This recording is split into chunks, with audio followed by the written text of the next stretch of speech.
Earth Football, Cristiano Ronaldo thought I would go assist him. Greetings, fellow multiversal adventurers. It's an honor to have you back in this saga that has us all hooked. Official channel statement, this story is 100% epic fiction. So please don't attempt real magic, the results aren't guaranteed and insurance won't cover it. The rights to this masterpiece belong entirely to its brilliant original author. We are just a barge sharing it with you. Do you want to keep being part of this amazing community? Join our ninja army of subscribers on YouTube and give this content a like. And for true fans, our Patreon has exclusive ninjutsu waiting for you. Chapter 326, let me tell you a joke, Deng Kai has gone invisible. News of Sporting Lisbon's resounding victory over Kaiserslautern in the first leg of their European campaign quickly spread throughout Europe. A new dark horse had defeated an old one, each generation seemingly more formidable than the last. Duncan's performance in that match was remarkable, showcasing his absolute dominance in midfield. This drew considerable attention to Duncan, some supporting him, others simply there to see if he lived up to Viana's reputation. On March 19th, the 26th round of the Portuguese league kicked off. Trigueira boldly fielded a completely reserve lineup, fielding no key players or important rotation players. The message was simple: prioritize European qualification, let the league rest. This approach baffled many. Messi was among them from the start, believing that as second in the league, they could easily contend for the title, and there was no reason to give up at this point. Conversely, European competitions are highly unpredictable, and diligent preparation doesn't guarantee a good result. A bird in the hand is worth two in the bush. However, Duncan expressed his support for Trigueira. The next round is Kaiserslautern's home game. Their home atmosphere is fantastic, it's one of the birthplaces of miracles, anything can happen there. By being at our best and giving the Germans no illusions, we can secure our place in the UEFA Cup semi-finals and prepare for the upcoming European competitions. Otherwise, if we get bogged down in a tough match, even if we win, we'll lack stamina. As for the league, well, we still have a direct confrontation with Porto, so even if the difference is 3 to 5 points, we still have a chance. There's no need to rush now. After Deng Kai finished speaking, Messi immediately applauded, truly visionary. If we're aiming for European competitions, we can't just focus on beating Kaiserslautern. Young Master Kai's vision is already looking at the next round's result, far-sighted, something we should all learn from. Deng Kai's face darkened. That statement, damn it, wasn't very auspicious. Messi noticed Deng Kai's displeasure and wondered what he had said wrong. Had he misused the idiom far-sighted? Did it sound old-fashioned? Indeed, the Chinese language is profound and complex, and I was far too naive. So, in the league, Sporting Lisbon, fielding an all-reserve squad, lost. Their opponent this round, while not strong, was struggling in the relegation zone and their fighting spirit could potentially explode. At the very least, they were likely to cause injuries. Sporting Lisbon's decision to avoid the limelight was correct. Fortunately, their direct rivals, Porto, were tenaciously tied, bringing the gap to 3 points. The worst-case scenario hadn't been reached. Furthermore, Benfica and Boavista, playing behind Sporting Lisbon, also drew after a fierce battle this round. This caused them to miss their best chance to catch up, and the gap between them and Sporting Lisbon widened to 7 and 8 points respectively. They have essentially dropped out of the league title and Champions League qualification race. From a strategic perspective, Trigueira's move wasn't particularly brilliant, but it certainly added points. However, in the eyes of ordinary fans, especially fans of other teams, this move was incredibly foolish. If they had won the league, wouldn't they have reclaimed the top spot? If you miss this opportunity, Sporting Lisbon might miss out on the final championship. Is Sporting Lisbon stupid? Playing against a relegation-threatened team is so easy, why field a completely reserve squad? Relegation-threatened teams aren't easy to beat. Porto got tied too, and they even injured a key midfielder. Who knows what will happen next? Hey, Sporting Lisbon already lost, so don't talk about who knows anymore. Speaking of which, Sporting Lisbon really can't afford any more injuries. Especially Duncan, he's practically carrying the team now. Pa. Another Duncan fan? How is he carrying the team? Do you think Ballon d'Or winner Mythos is a pushover? Or do you think Deschamps is a nobody in the national team? These are top national team players. Exactly, these Duncan fans are really annoying. It's one thing to play dirty against Viana, but now they're completely disregarding Sporting Lisbon's other midfielders. If I were the champs, I'd give Duncan a piece of my mind. Isn't Matthias so arrogant at Bayern and in the national team? Why doesn't he teach Duncan a lesson? They lost the league, and people are still praising Deng Kai? I watched the league. Deng Kai was invisible the whole time, completely lacking Viana's flair. The Inter Milan fan upstairs, you've really worked hard, but next time before you slander Deng Kai, please do your research. Sporting Lisbon fielded a completely reserved team this round. It would be strange if Deng Kai wasn't invisible, because he didn't even play. Inter Milan fans are losing their minds. They don't need to worry about being eliminated in the Champions League group stage next year, because they'll most likely start directly from the UEFA Cup. That's a bit harsh. But it seems like Sporting Lisbon has a high chance of playing in the Champions League next year. The Portuguese league has 2 spots, and Sporting Lisbon is 7 points ahead of Benfica, so it's pretty secure. Not necessarily. You can see from this round of the league that Sporting Lisbon is investing heavily in the UEFA Cup. If they advance to the semi-finals, they'll definitely have to fight hard. There will be scheduling conflicts, and they'll likely be forced to give up the league. Yet, don't forget they've already reached the Portuguese Cup semi-finals. If they really make it to the final, they'll have no choice but to fight. If I were Sporting Lisbon, I would have let Moreirense go in the last round of the Portuguese Cup. It would have saved face for the reserve team and gotten rid of a burden. At this point, letting either side go would be a loss. Seriously, are you all so lacking in ambition? Only children make choices, can't adults have it all? Haha, the comment above made me laugh. Have it all? A mini treble? Do you think that's possible? How many years has it been since a Portuguese team won a European treble? There aren't many in all of Europe. The pressure of the schedule is no joke. You non-football players wouldn't understand how terrifying the physical crisis at the end of the season is. I heard the Kaiserslautern fans have prepared a devilish home atmosphere to help their team turn things around at home. Sporting Lisbon is in for a tough time after they go. In the last match, Kaiserslautern's strategy against Viana was very good, but when Viana retreated, Duncan's style was completely different from Viana's, essentially a surprise attack. Duncan performed well because there were fewer restrictions. Rahagel has studied this carefully for a week and must have come up with a plan to limit Deng Kai. Sporting Lisbon is likely to encounter huge trouble in this match. Bet against a favorite in football, and you'll have a villa by the sea. Although the score is lopsided, the difference in strength between the two sides is actually not that big. Rahagel's counter-attacking strategy, once Sporting Lisbon loses its midfield, will likely be at the mercy of their opponent. Klose and Djorkaeff are not the kind of strikers who waste opportunities. I believe they can stage a comeback and continue their dark horse legend, reaching the UEFA Cup semi-finals for 2 consecutive seasons. The fans argued amongst themselves, their opinions never reaching a consensus. On March 22, the entire Sporting Lisbon team flew to Germany, arriving in Kaiserslautern. On March 23, the second leg of the UEFA Cup quarter-final officially kicked off. Apart from Viana's injury absence for Sporting Lisbon, there were almost no changes to the personnel of either side. Chapter 327. Only an idiot would play football like that. Good morning, fellow fans. You are now watching today's matches at the Fritz-Walter Stadium, formerly known as the Kaiserslautern Stadium, completed in 1926 and renamed after Fritz Walter, the captain of the World Cup winning West German team, in 1954. It was also once the second largest stadium in the 2. Bundesliga.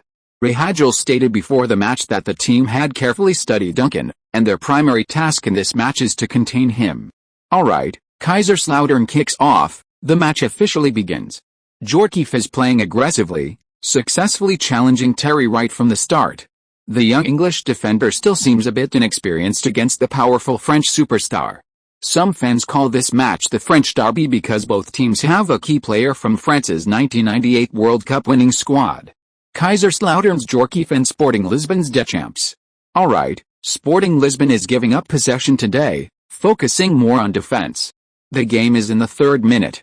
Kaiserslautern couldn't find an opportunity on the right flank, so they moved the ball through midfield. It seems they still need Djorkaeff. Oh. Matthias's dream interception. Matthias is too strong. This interception is very forward-thinking. Kaiserslautern's midfield was too careless.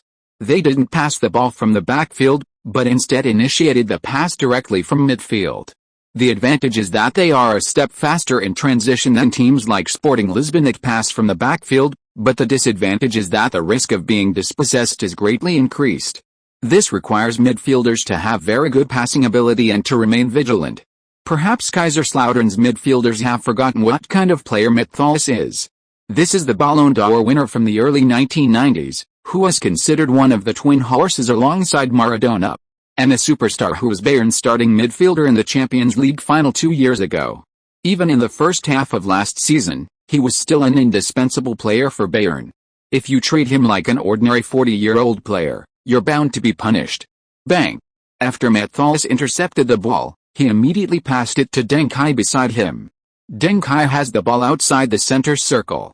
He's dribbling forward while looking to his left. Ronaldo is accelerating, Ronaldo is sprinting.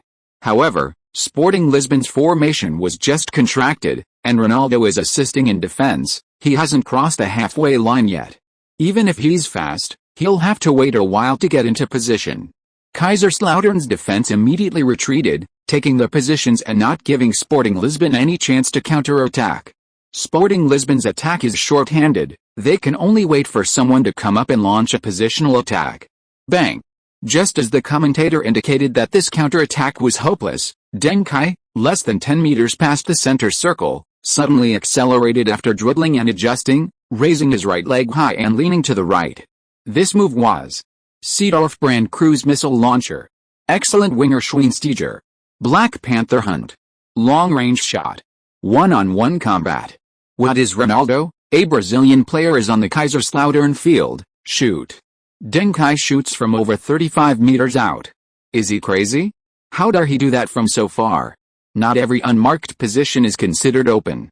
It's precisely because Deng Kai's position is beyond the typical concept of a long-range shot that the Kaiserslautern players didn't close him down, but instead retreated to wait for him to enter their defensive zone. Deng Kai is being delusional. Whoosh! The ball shot out from Deng Kai's feet like a cannonball. Then it flew all the way towards the goal. The ball gradually rose from a low altitude, but not in a way that was uncontrolled. It rose very steadily and slowly. At the same time, the ball's speed was quite fast. However, because Deng Kai's long-range shot didn't incorporate any spin, the ball didn't change shape in mid-air. It clearly flew 10 meters, but you might think it only flew 3 or 5 meters. This is a visual illusion, which is very fatal for the goalkeeper. By the time the Kaiserslautern goalkeeper reacted, the ball was already very close to him. He instinctively reached out to save, but there wasn't time to leap, he didn't have the time. Normally, if that were the case, the goalkeeper wouldn't have been unable to save the ball. After all, the ball was far away, Deng Kai had a shooting motion, and the goalkeeper had already chosen his position. This is the advantage of excellent positioning. In a critical moment, even without adjusting position, you can still reach the ball. Excellent positioning is equivalent to overcoming time. But the ball rose. From its initial low altitude to waist level, after entering the penalty area, the ball suddenly rose another level. The flight area suddenly reached the upper half of the goal. If you divide the goal into 4 areas from high to low, the ball has reached the highest area. This is the most difficult area for the goalkeeper to save. In this area, you can only use your palm to keep the ball out of the goal. And how big is a palm? 4 shots from other areas, the goalkeeper's saving area includes the body, legs, etc. Furthermore, saving in this highest area often requires the goalkeeper to jump. Every goalkeeper could touch the crossbar with a jump, but jumping requires force requires building up power, and building up power requires time. What Kaiserslautern's goalkeeper lacked was precisely that, time. Whoosh! Whoosh! The football sent up white spray, its momentum unstoppable. The entire Fritz-Walter Stadium fell silent instantly. Kaiserslautern's fans hadn't even finished their team anthem. But Sporting Lisbon had already scored. The commentator had to announce, goal. A super long-range shot has been born. The scorer is Sporting Lisbon midfielder, Duncan. A small group of Sporting Lisbon fans went wild. 5-1 in the first leg. Now Duncan had scored again, making it 6-1 on aggregate. What could Kaiserslautern possibly use to turn the tide? On the pitch, after scoring, Duncan pointed to the team's substitutes bench, then led Ronaldo, Pepe, Font, Terry, Barzagli, Drogba, and other players who were running towards the bench. On the substitutes bench, Players like Ibrahimovic, Quemayu, and assistant coach Maxa rushed towards Deng Kai. The two sides joined together, then leaped high into the air, turning 180 degrees and letting out a powerful celebration. The atmosphere was electric. Only these few people made that sound throughout the entire stadium. Although the volume wasn't high, the surrounding silence made the sui resonate throughout the stadium. From that moment on, many were certain the game was over. Kaiserslautern was finished. In Deng Kai's sui, they saw more than just a goal celebration, they saw the confidence Deng Kai instilled in Sporting Lisbon. During the celebration, the camera focused meaningfully on Rahadjal. While his expression remained calm, he didn't immediately make any other tactical adjustments. Because this goal wasn't really a mistake by the Kaiserslautern players. Being dispossessed is normal, especially since Kaiserslautern's players retreated quickly, and Sporting Lisbon failed to launch a counter-attack. Anyone would have to accept this goal. After all, what madman would unleash a powerful shot from 35 meters out, producing such a high-quality world-class strike? Are you sure you're the midfield maestro, and not one of the world's top 5 shooters? Are you sure your job is to organize and assist, not just score like Ronaldo? Are you sure your 1.7-meter frame can withstand the immense recoil from a 35-meter shot? Are you sure you're leading 5-1, not trailing 1-5, and can't afford to miss any chance to close the gap? Are you sure it's the 3rd minute of the game, not the last 3 minutes, that you need to be so time-conscious with this long-range shot? Only an idiot would play like that. But if it had gone in, then he'd be a genius. Chapter 328 1 2 3 4 5 6. For a full 5 minutes, the Kaiserslautern players seemed completely disoriented. They were like zombies on the pitch, running after the ball but making no proactive moves or anticipations. It wasn't that they couldn't, but rather that they lacked motivation. When someone suddenly loses hope and morale, the resulting despondency is difficult to reverse. The Kaiserslautern players needed time to process this. It might take a summer break, or 3 or 5 matches. But it certainly wouldn't be something that could be recovered in 30 or 50 minutes, or even just 3 or 5 minutes. In the 9th minute, Pepe, feeling relatively relaxed, passed the ball from the center to Deng Kai on the right flank. The problem was, Deng Kai was already deep in that position, very close to 2 Kaiserslautern players. This pass was threatening, but it also tested the ball handler's ability to react. Sure enough, even players who hadn't recovered knew to press when the opponent was close. The Kaiserslautern players rushed towards Deng Kai. 2 pressed, 1 double-teamed, and another cut off Deng Kai's forward passing lanes. According to Deng Kai's usual playing style, he should have passed the ball at this point. And it would most likely be a forward pass to create a threat. Ronaldo, Drogba, and Quaresma were all making runs, preparing to receive the ball. Kaiserslautern's formation was compact, with enough players in the backfield, leaving these 3 with little space. Deng Kai saw this immediately, so instead of forcing a pass, he lifted his right foot, feigned a pass, and spun around in place, using a backheel turn to challenge the pressing player, waiting for an opportunity.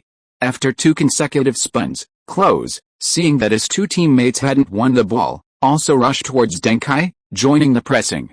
But it was precisely his entry that created a gap in the previously tight double team. Deng Kai pushed Klose aside, then chipped the ball over him, accelerating and successfully breaking through. The Kaiserslautern defensive midfielder, defending Deng Kai's pass, faced Deng Kai directly. He hadn't expected Deng Kai to break through so gracefully, but his position was perfect for catching Deng Kai off guard before he could fully adjust. Press. Bang. Deng Kai didn't adjust the ball, instead, he simply stepped on it, pulled it back, and executed a Marseille's turn, easily dribbling past his opponent. Adjustment is a common term in football, but many people don't understand its meaning. Whether a player is passing, shooting, or dribbling past an opponent, the ball needs to be within their control, meaning it needs to maintain a relatively fixed distance from their body. This distance is determined by the player's training habits and is also closely related to their leg length and the technical moves they choose. For almost all players, dribbling is a process of gradually losing control of the ball. The more skilled the player, the later they will lose control. The top dribbling players can even maintain control of the ball under high-intensity pressure. But such players are almost negligible, appearing only once every few decades. Therefore, for most players, they need to adjust the ball before it completely spirals out of control, bringing the situation back to its starting point. And this adjustment is especially crucial between technical moves, shots, and passes. This can be understood as meaning that without adjustments, their subsequent actions would be significantly distorted, resulting in shots going wide, passes going astray, dribbling slipping, and so on. However, Deng Kai's strength lies in his ability to receive a Marseille's turn after a bung bu turn with zero adjustment. This either indicates his dribbling skills are exceptional, but he lacks that kind of flair, a quality reminiscent of Ronaldinho.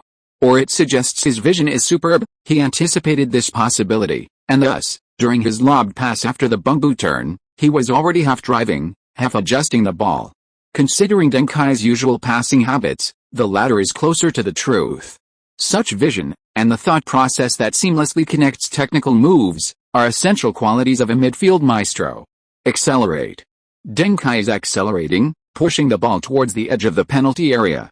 But Drogba is already surrounded, Ronaldo is offside, and Quaresma is on the right flank. None of them are good targets to receive the ball.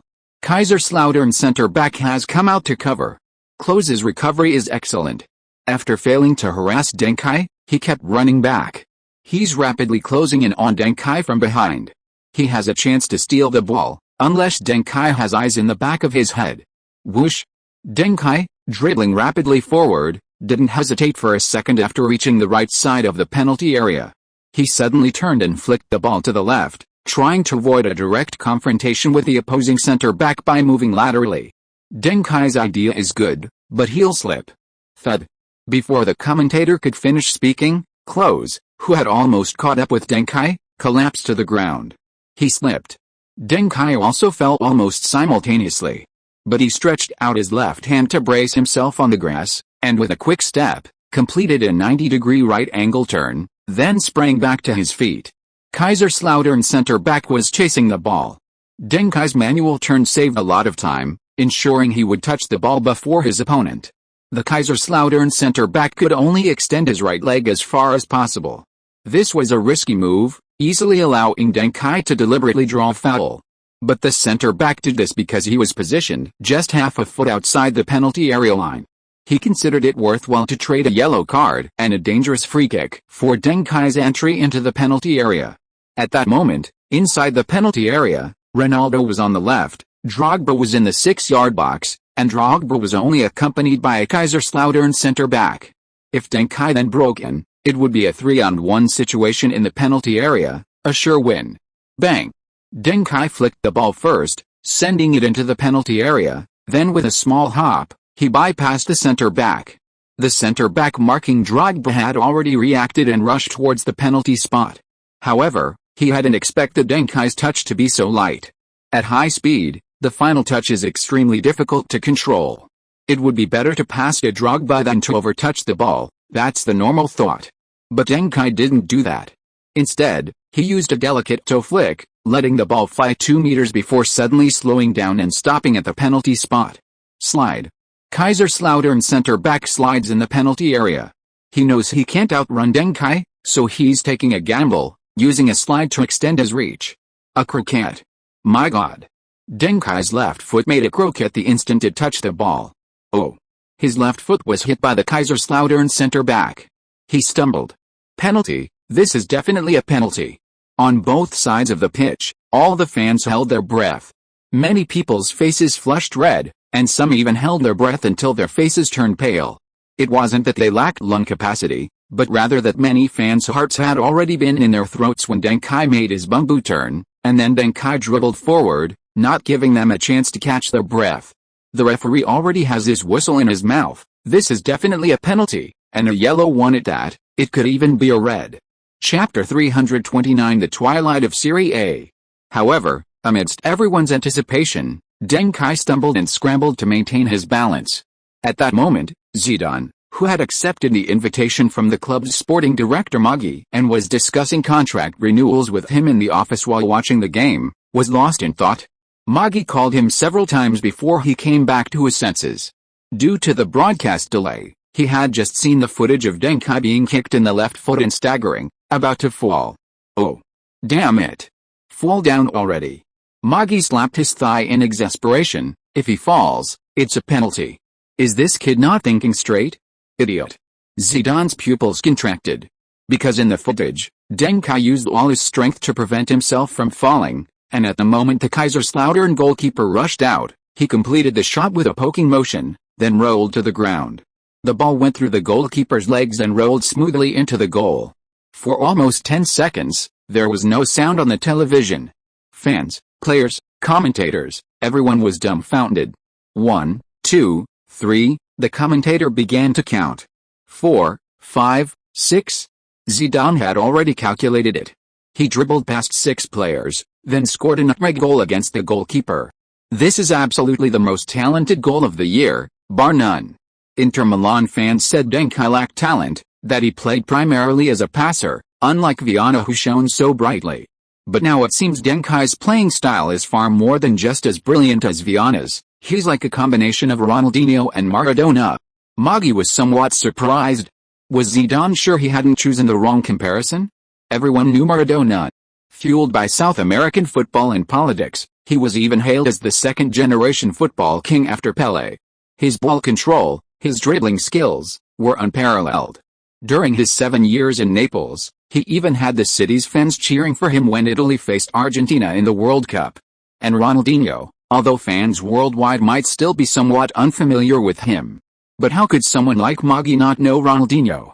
In 1997, Ronaldinho led his team to victory at the FIFA U17 World Cup in Egypt, winning both the Golden Boot and Golden Ball awards with 7 goals.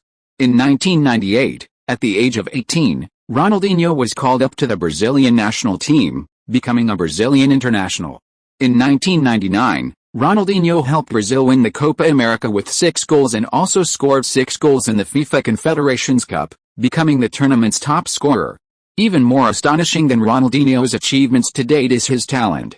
Few in modern football can play with the same flair as Ronaldinho. Just a few days ago, French Ligue 1 side Paris Saint-Germain signed Ronaldinho from Grêmio for €4.5 million. However, the deal is said to be fraught with problems. Ownership of South American players is notoriously complicated, and Grêmio's inconsistent actions have delayed Ronaldinho's arrival in France. This deal sparked considerable discussion within French football. Zinedine Zidane himself has spoken out about the transaction, so he is particularly aware of the situation. That kid was really lucky. But he let the opponent escape a red card. Maggi watched the referee on TV pull out a yellow card for the center-back who made the final tackle on Deng Kai, seemingly disapproving of Deng Kai's decision. Penalties only have a 70% success rate. So a real goal is definitely safer than a penalty, Zidane said, praising Deng Kai's approach. A player who prioritizes giving his all to the ball, regardless of the referee's decision, is bound to be good. Maggi laughed. This team is very popular throughout Europe right now, and many people are talking about Sporting Lisbon. They have quite a few talented players. I'm very interested in that player named Ibrahimovic. What do you think? If we were to take some players from this team, who do you think would be the best choice? Zidane pointed to Deng Kai, surrounded by his teammates on the screen, and exclaimed in surprise, "Need I say more? Any team's first target should be Deng Kai. His performance just now surpassed everyone else's. He showed how brilliant he can be. And normally, he's the midfield core of this team, the brain of Sporting Lisbon. Buying him is like buying a cornerstone of the team's prosperity." Zidane had extremely high praise for Deng Kai. "Hell, Deng Kai, we're not interested in other midfielders right now, he's too young."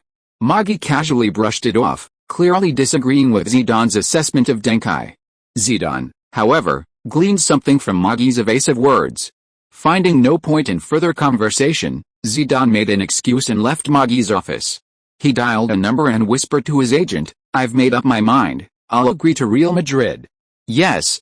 Zidane had decided to transfer from Juventus to Real Madrid. Firstly, Real Madrid had greater influence in awards, and they respected Zidane greatly. Secondly, there was the issue between Juventus and Serie A, and Zidane didn't want his honors to be tarnished. And then there was Maggi's earlier statement, which clearly explained the situation. Deng Kai is too young, and we're not interested in other midfielders right now. A less astute person might interpret Maggi's statement as "we have Zidane, that's enough." But Zidane's interpretation was, "We've already found Zidane's successor." This is where Zidane's shrewdness lies. His statement about favoring Deng Kai meant he genuinely believed in him. On the other hand, Deng Kai's age is perfect for succeeding Zidane. Zidane is 29 this year, and if he signs a new contract with Juventus, it will definitely be a 5-year super contract with the highest salary. This is precisely why Juventus is hesitant. And 5 years later, let alone 5 years, even if they buy Deng Kai in 3 years, wouldn't an 18 or 19-year-old Deng Kai be the team's rising star? After being mentored by Zidane for 2 years, if he can be developed, wouldn't he be able to take charge at 21 or 22? Many top stars start to shine and become independent at this age. This is very suitable. However, Magi doesn't like Deng Kai, mainly because of his age. This means that what they want is not this orderly succession, but to replace one peak player with another peak player. They will only give Zidane 2 years at most. After 2 years, they will find a star in his prime to replace Zidane. Under these circumstances, they cannot give Zidane a 5-year super contract with the highest salary. This round, everything is clear. Considering Magi's praise of Nedved after Juventus lost to Lazio earlier this month, it's clear who Zidane's successor is. Zidane wanted to leave, and Magi had already been planning for this. If Zidane leaves this year, Juventus will acquire Nedved this year. If Zidane leaves in 2 years, Juventus will likely look for other midfield superstars in their prime. In short, they won't become Zidane's retirement home. After finishing the phone call, Zidane looked up at the Turin sky. This place was once a constellation of stars, the center of world football. But they are about to lose one of the world's best midfielders. And they have just rejected the opportunity to welcome one of the future world's best midfielders. The skies of Serie A, twilight has fallen. Chapter 330 Deng Kai's 3 threats. Goal. Maradona, is this the Portuguese Maradona? 6 men. Duncan just dribbled past 6 defenders in a row, then unleashed a shot that pierced the 6-pointer. This isn't football, it's art. German fans must be bewildered, because in pre-match analysis, many Kaiserslautern supporters said that a passing midfielder like Duncan wouldn't be difficult to deal with. But now it seems that Duncan isn't the passing midfielder they were talking about. In less than 10 minutes, he's already scored 2 goals for Sporting Lisbon. Now the aggregate score is 7-1, and Kaiserslautern fans are completely despairing. A very small number of radical fans even left the stadium, which is a huge blow to the Kaiserslautern players. Although they've had some impressive performances this season, they've been unable to break into the European qualification zone in the Bundesliga standings, which is quite different from the fans' expectations. With Klose's outstanding performance, Bayern Munich seems to have set their sights on the current Bundesliga top scorer. It's well known that no German player can refuse Bayern Munich's call. Time is running out for Kaiserslautern. Djorkaeff is getting older, and if Klose leaves, they'll find it difficult to break into the top 3 or 5 of the Bundesliga. Miracles are like poppies, rising suddenly and falling swiftly, changing everything in just a few years. All that remains is the past glory. And what defeats a miracle is often another miracle. We are witnessing the passing of a miracle. In the 13th minute of the match, Kaiserslautern's players showed a clear decline in form, losing possession shortly after kickoff due to a careless long pass. Sporting Lisbon passed the ball forward. Matthäus received the ball, and Duncan moved to the left, positioning himself in the central attacking midfield position. Matthäus passed the ball to Duncan. Duncan dribbled the ball, feinting. Kaiserslautern's players quickly closed in, blocking Duncan's path. 3 defenders were on high alert for Deng Kai. But none dared to easily step forward. They had already witnessed the consequences of reckless defense once. He dribbled past 6 players. Without a doubt, this would be one of the top 10 goals, or even the best goal, in European football this week. Everyone else was reduced to a mere backdrop. This was enough to make the defenders lose face for a week, or even a month. Therefore, they were now cautious. This is why defenders use different strategies when different players have the ball. If you have the ball, I'll press you. If you lose possession, I'll definitely press you every time. If you have the ball, I'll press you, and you get past me, then next time I'll definitely adopt a more conservative defensive strategy. Bang! After a series of feints, Deng Kai continued to dribble the ball with his right foot. At first, the defenders were just going through the motions, but later they became somewhat numb. One defender even prepared to pounce on Deng Kai, knowing that his teammate had maintained his defensive position, so it wouldn't matter if he lost his. A team needs that kind of understanding.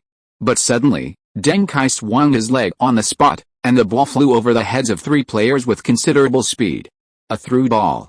Kaiserslautern's players gave Deng Kai a wide passing space. Deng Kai's stationary leg swing pass was incredibly sudden. He's very good at this kind of quick pass. Drogba's start was a bit slow. He didn't expect Deng Kai to pass like that, or perhaps he did expect it but his body couldn't keep up. His speed isn't slow for a center forward, especially when he's running. It's actually quite fast. But facing Deng Kai's sudden pass, Drogba's explosiveness was still futile. Ronaldo has broken into the penalty area. Such speed. Kaiserslautern's players signaled that Ronaldo was offside, but the linesman didn't. Unmarked, a volley.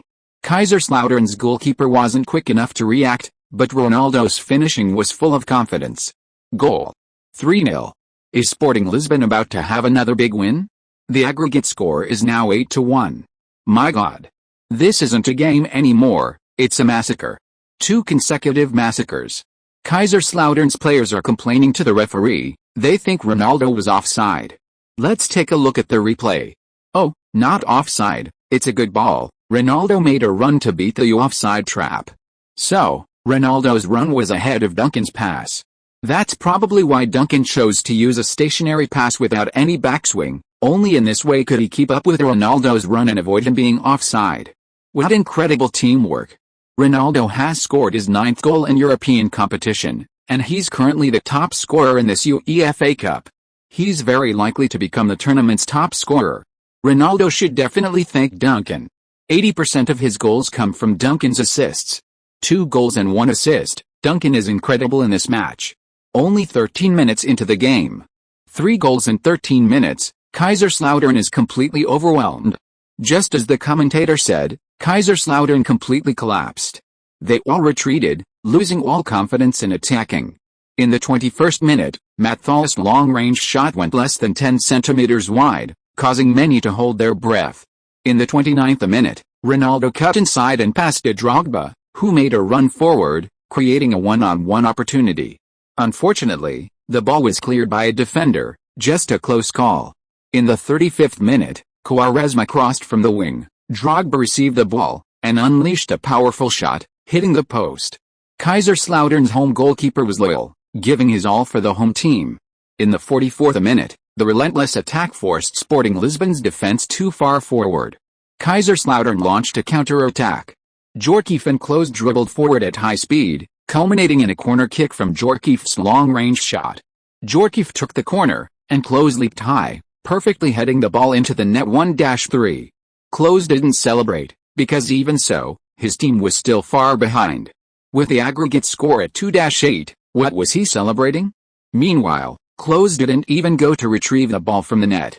Judging from their performance in the first half, ending the game here would have been ideal. Otherwise, it would have been much easier for Sporting Lisbon to score again than for Kaiserslautern. Halftime was approaching. Rahadjel went into the locker room early, seemingly to motivate the players.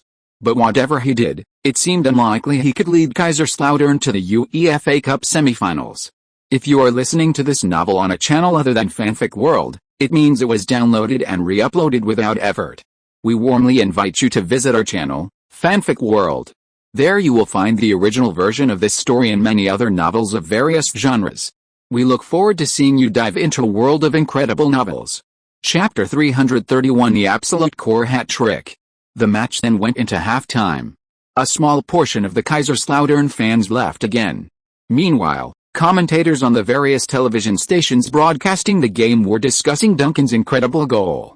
News of Sporting Lisbon's 8-2 aggregate thrashing of Kaiserslautern spread like wildfire across Europe within 15 minutes. Fans across Europe turned on their televisions to watch this outrageous goal fest, believing that at least 3 more goals would be scored in the second half.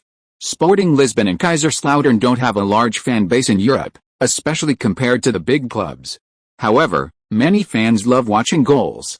Even if you're 2 unknown teams, as long as the match is high profile and has many goals, people are happy to applaud and boost viewership. After halftime, the Sporting Lisbon players wore relaxed smiles. Usually, when the team is behind, Trigura would discuss tactical adjustments with Duncan. Maxa would serve Duncan tea and water. When the team is leading, especially by a large margin, Trigura quietly takes the lead. Duncan doesn't criticize his teammates' performance. He treats his teammates like children. He scolds them when necessary, but also gives them space to perform freely. With a significant lead, what's wrong with a few players showing off a little? Even if a mistake leads to a goal, the team can afford it. And this kind of showing can raise a player's ceiling. Most people remain calm and composed not because they have a naturally strong mentality, but because they've seen it all before. Someone who's never seen a piano before, seeing it for the first time and being curious about how the keys produce sound and how clear and elegant the music is, isn't shameful. Someone who's never been to a fancy restaurant, not knowing the etiquette and order of dining, and makes a mistake, isn't shameful either. It's just because they haven't seen it before. Once they have, they'll be familiar and confident next time. What's truly shameful is pretending to know what you don't, or knowing it and then mocking those who don't. Are you mocking others then? No, that was simply mocking their past selves. So, with Trigura and Duncan remaining silent, Maxier launched into a grand speech for the team. His words stirred the hearts of many players. Alright, as I just said, play the second half with thoughtful consideration, understand? Maxier finished his pep talk and then posed a rhetorical question. The players nodded in agreement. Font, while wondering, what exactly did he mean? What did he just say? Enthusiastically clapped. The second half began. Sporting Lisbon kicked off. After a simple passing sequence, the ball reached the right flank. Quaresma successfully challenged his opponent one-on-one and then cut inside. After drawing attention, he passed back to Duncan outside the penalty area. Duncan received the ball and immediately launched an attack into the penalty area. Deng Kai's dribbling is back. A step-over, and unlike a regular step-over, Deng Kai's step-over speed, his movement, is incredibly fast.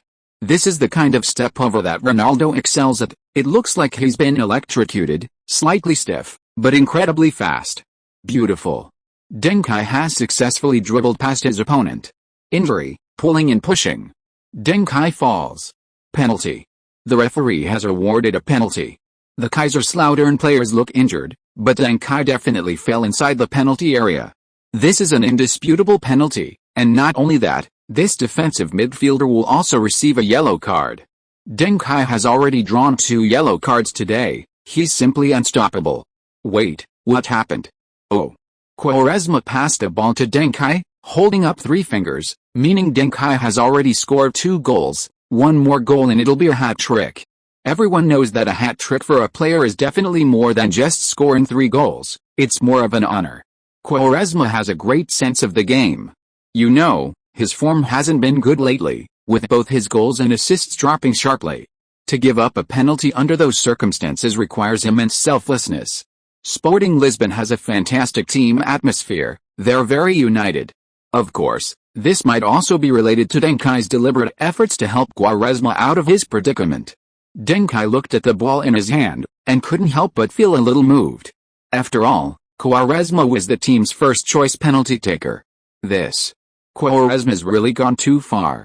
Who's the next match? No matter who, this world #1 middle school will definitely feed you. First, apologize to Ronaldo. Next match, your ball possession belongs to Quaresma. Ronaldo? 10 seconds later, Deng Kai rushed towards Quaresma with both arms outstretched. His teammates followed, and everyone celebrated a goal together. Deng Kai was very relaxed, and he actually chose to shoot the penalty through the middle. Kaiserslautern's goalkeeper clearly didn't expect this, and he dived to the left. 4-1. Sporting Lisbon continues to extend their lead, and they've already made it 9-2 on aggregate. This is terrifying.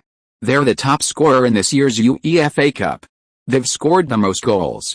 Similarly, Deng Kai has completed a hat-trick in this match. 3 goals and 1 assist, he's absolutely a star among stars. He's shown everyone with solid statistics who the absolute core of this team's midfield really is. When Viana is on the field, Deng Kai drops back, acting as a Methalis or Deschamps. When Viana isn't there, Deng Kai, moving forward, becomes like Zidane, Maradona, or Ronaldinho. In the 51st minute, Sporting Lisbon continued to press Kaiserslautern. Deng Kai, 3 steps outside the penalty area, tore apart Kaiserslautern's defense with a through ball.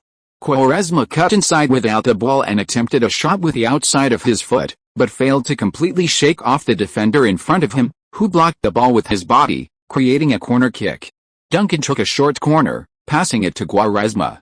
Quaresma feinted, causing players in the penalty area to jump, then crossed the ball towards the goal, attempting to create chaos where anyone touching the ball could score.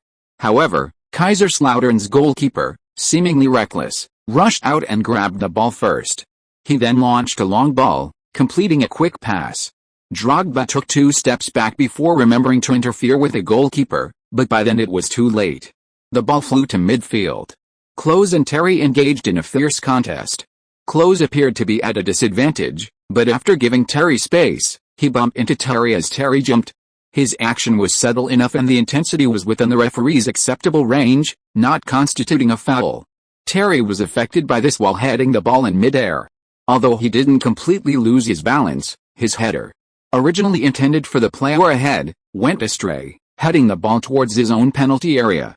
However, the power wasn't enough, and Schmeichel couldn't possibly run out of the penalty area to receive the ball.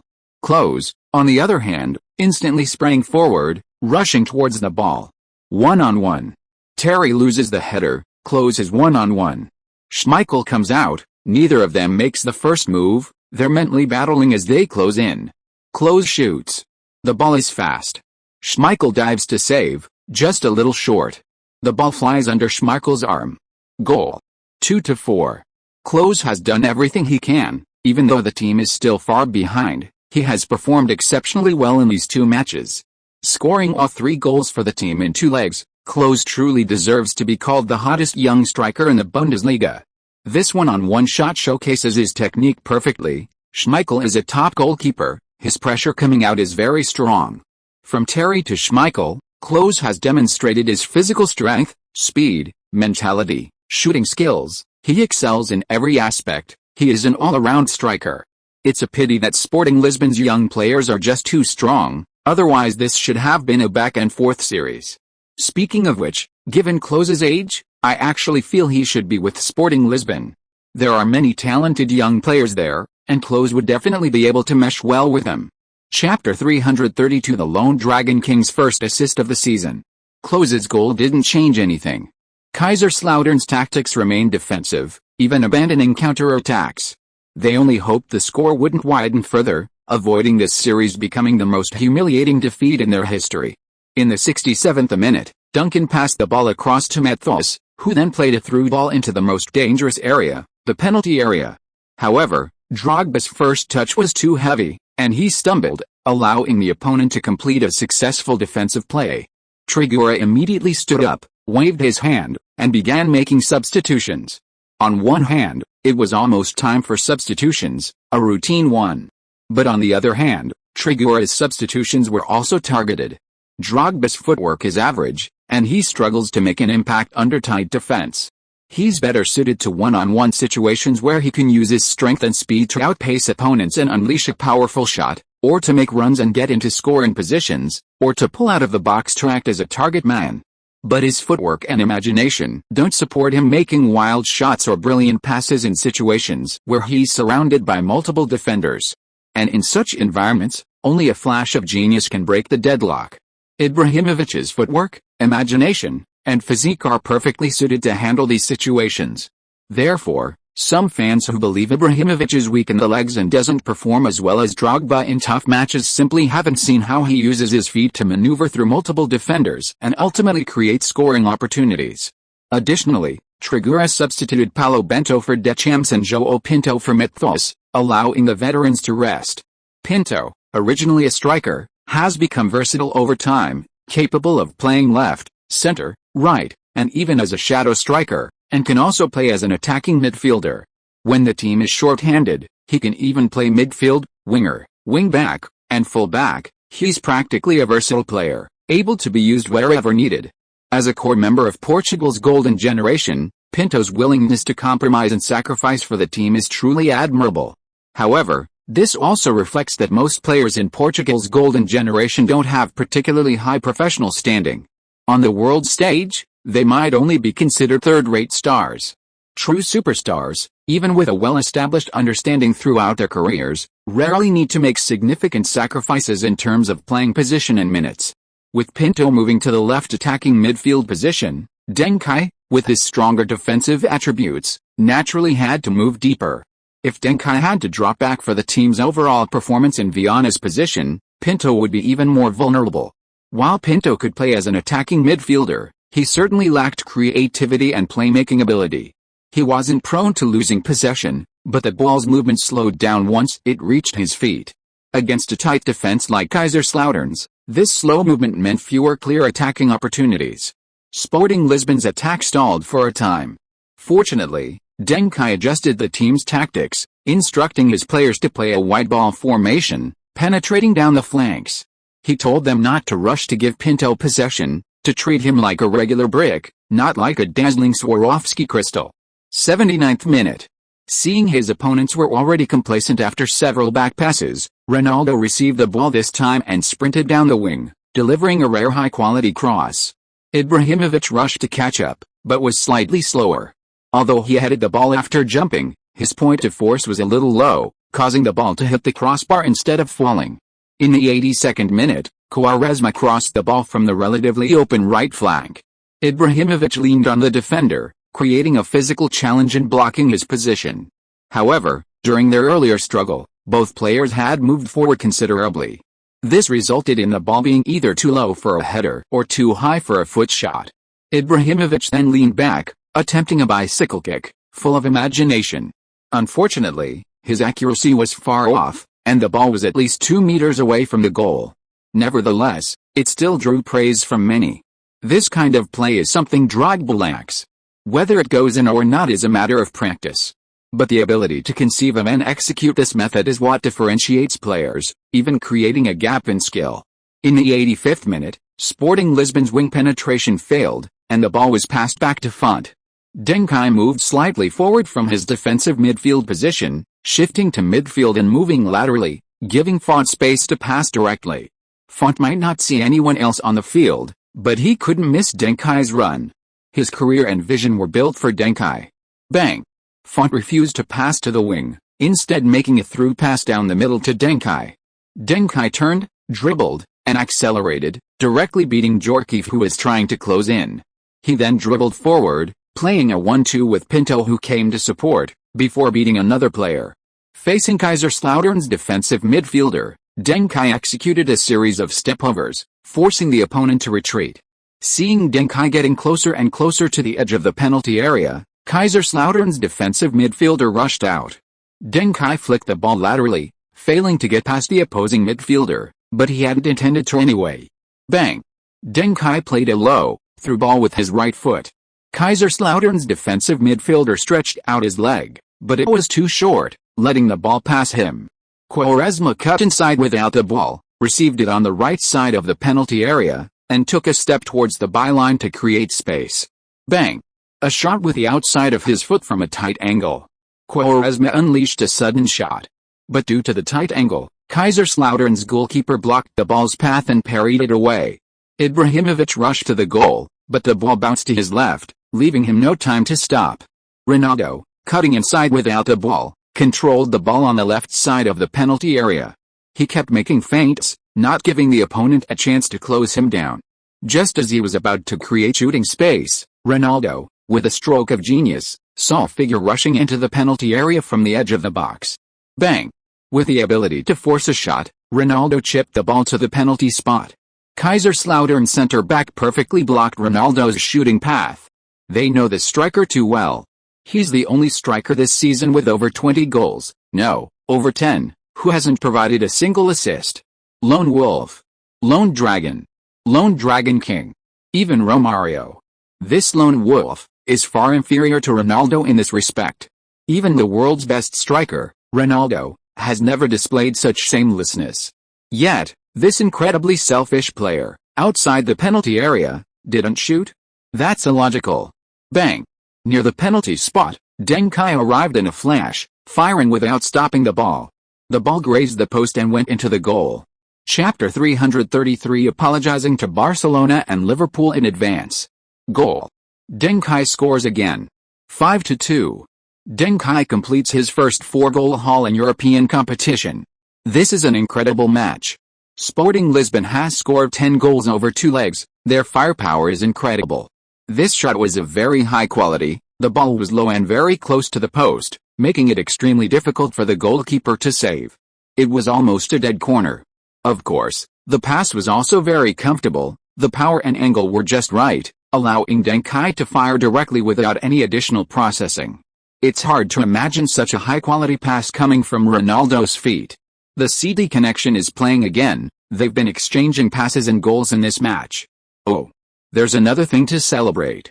This goal is not only Deng Kai's first 4-goal haul in European competition, but also Ronaldo's first assist in all competitions this season. This is amazing. You know, Ronaldo had already scored 9 goals in the UEFA Cup before. This time he also had the opportunity to score himself, but he chose to share. This also brings Deng Kai's UEFA Cup goal tally to 9. They are now tied for first place on the UEFA Cup top scorer list. Furthermore, after assisting Ronaldo, Deng Kai became the first player this season to reach double figures in assists in the UEFA Cup, also topping the assist charts. Kaiserslautern is definitely Deng Kai's lucky team. In just 2 matches against them, Deng Kai has scored 4 goals and provided 3 assists, directly topping both the goal and assist charts. If the series against Inter Milan was Viana's breakthrough, then this series against Kaiserslautern is Deng Kai's time to showcase his absolute dominance. He is the undisputed MVP of these 2 matches. MVP. MVP. MVP. The fans in the stadium began chanting this more widely used term in basketball. Even the Kaiserslautern fans gradually joined in the chanting. They even realized their team had completely lost any chance of advancing. Having let go of the fear of defeat, they could now appreciate Deng Kai's sharpness and elegance even more. In the 92nd minute, the match was nearing its end. Deng Kai, who had received a penalty from Quaresma, frequently combined with Quaresma in the second half. The previous goal was a through ball from Deng Kai to Quaresma. This time, Deng Kai continued to play a 1-2 with Quaresma, helping him penetrate into the penalty area. Quaresma, of course, understood Deng Kai's intention. He was undeniably moved by Deng Kai's gesture. Giving up the penalty wasn't solely to help Deng Kai, another crucial reason was his recent poor form. If he missed the penalty, his mentality would crumble, and his market value might plummet. His agent had already told him that he didn't need to shine during this period, but he absolutely couldn't underperform. Otherwise, things might change for Barcelona. Quaresma didn't want to miss an opportunity to join a giant like Barcelona. He wanted to become the next Romario, the next Figo, the next Rivaldo. However, Deng Kai was constantly setting screens for Quaresma, completely unconcerned about winning or losing. This instantly elevated Quaresma's spirit. Quaresma, who could have taken a shot from the right side of the penalty area, made a more reliable choice. Bang! Quaresma has come to his most familiar area, and his outside of the foot shot from this position is absolutely superb. He passes the ball. A cutback pass with the instep. Ibrahimovic. Ibrahimovic's shot from outside the 6-yard box. Kaiserslautern's goalkeeper was completely fooled by Quaresma, almost giving Ibrahimovic an open goal. Goal. 6-2. Ibrahimovic came off the bench and scored. But the credit for this goal goes more to Quaresma. His selfless cutback was unexpected. Kaiserslautern's loss today is not undeserved. Both Ronaldo and Quaresma are finishers for their teams, possessing numerous shooting opportunities. But today, they both chose to give away good scoring chances when they egged them. This team's cohesion is unprecedentedly strong. I now even feel that no team can stop their advance. Sporting Lisbon is awesome. Attention. All of Europe, attention. Sporting Lisbon's youth team is here. Inter Milan, Kaiserslautern, who will be the next team they sweep aside? The commentator is full of pride. The Sporting Lisbon players also erupted in celebration. Close, hands on his hips, watch the beaming Duncan, Ronaldo, Ibrahimovic, and Quaresma, and suddenly understood many things. At this time last year, those players eliminated by Kaiserslautern in the quarterfinals must have been looking at him with the same envy. Soon, the ball was restarted, and a few minutes later, the referee blew his whistle 3 times, ending the match. Trigura and Rehagel immediately shook hands. Rehagel began, "As a coach, I envy you for being able to coach such a team. This team has so many players who will leave their mark on football history." Trigler, rarely finding someone who recognized his talent, smiled and said, "Yes, it's my good fortune as a coach. I would call this team my dream squad." Rehagel continued, How did you find so many outstanding talents? It's incredible, even more incredible than the scores of these two matches. Trigler pointed to Duncan, who was exchanging jerseys with Klose and directing Ronaldo to exchange jerseys with Djorkaeff, and said, "It all started in the summer of 1995. I swear, I've never seen any 10-year-old youth academy player with such a commanding presence. Maradona, Zidane, Rivaldo, Ronaldinho, Iniesta, Lionel Messi, at that age, none of them were as good as Duncan. Back then, I told him I would wait for him to come and play. And 3 years later, he called me and told me he wanted to play." Rahajal wore a wistful expression. "This is truly a legendary story, your Deng Kai's talent." After the match, Deng Kai, who was undoubtedly selected as the best player of the match, was surrounded by reporters. Reporters bombarded him with questions, inquiring about his feelings at that moment. Having just had a friendly conversation with Klose, Deng Kai naturally couldn't rub salt in the wound. He wasn't one to be unforgiving after a victory, unless the other party was extremely arrogant. And Kaiserslautern had left a very good impression on Deng Kai. Kaiserslautern is a good team. Klose and Djorkaeff are excellent players, and Rahajal is a fantastic coach. Of course, I know some people will talk about the score, but it's really hard to explain. I believe neither side could have predicted this score. It's crazy. Perhaps it means we're in good form. Since playing Inter Milan, we've undergone some kind of inexplicable transformation. I hope we can continue this good performance in the upcoming matches. Reporter, what are your goals going forward?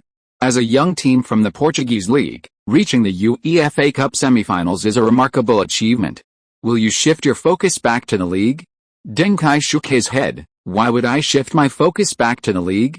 Reporter, do you think you have a chance of advancing in the semi-finals? Your semi-final opponent is either Barcelona or Liverpool. Deng Kai frowned. That's indeed a pity. Reporter, it's okay. Reaching the semi-finals is already excellent. After all, you're still young. Given time, after joining bigger clubs, you'll have your day to compete with Barcelona and Liverpool. Keep going, believe in yourselves. Deng Kai, you might have misunderstood. What I meant by regret is, Barcelona and Liverpool fans are probably going to be disappointed this year. Because Sporting Lisbon will beat one or even two of them and lift the Batoni Trophy. The reporters were stunned. What was Deng Kai saying? Did he mean, Sporting Lisbon's goal wasn't just to do their best in the semi-finals, but to become the UEFA Cup champions? Reporter, Deng Kai, you might not know this. In the history of the UEFA Cup, no Portuguese team has ever won it, so.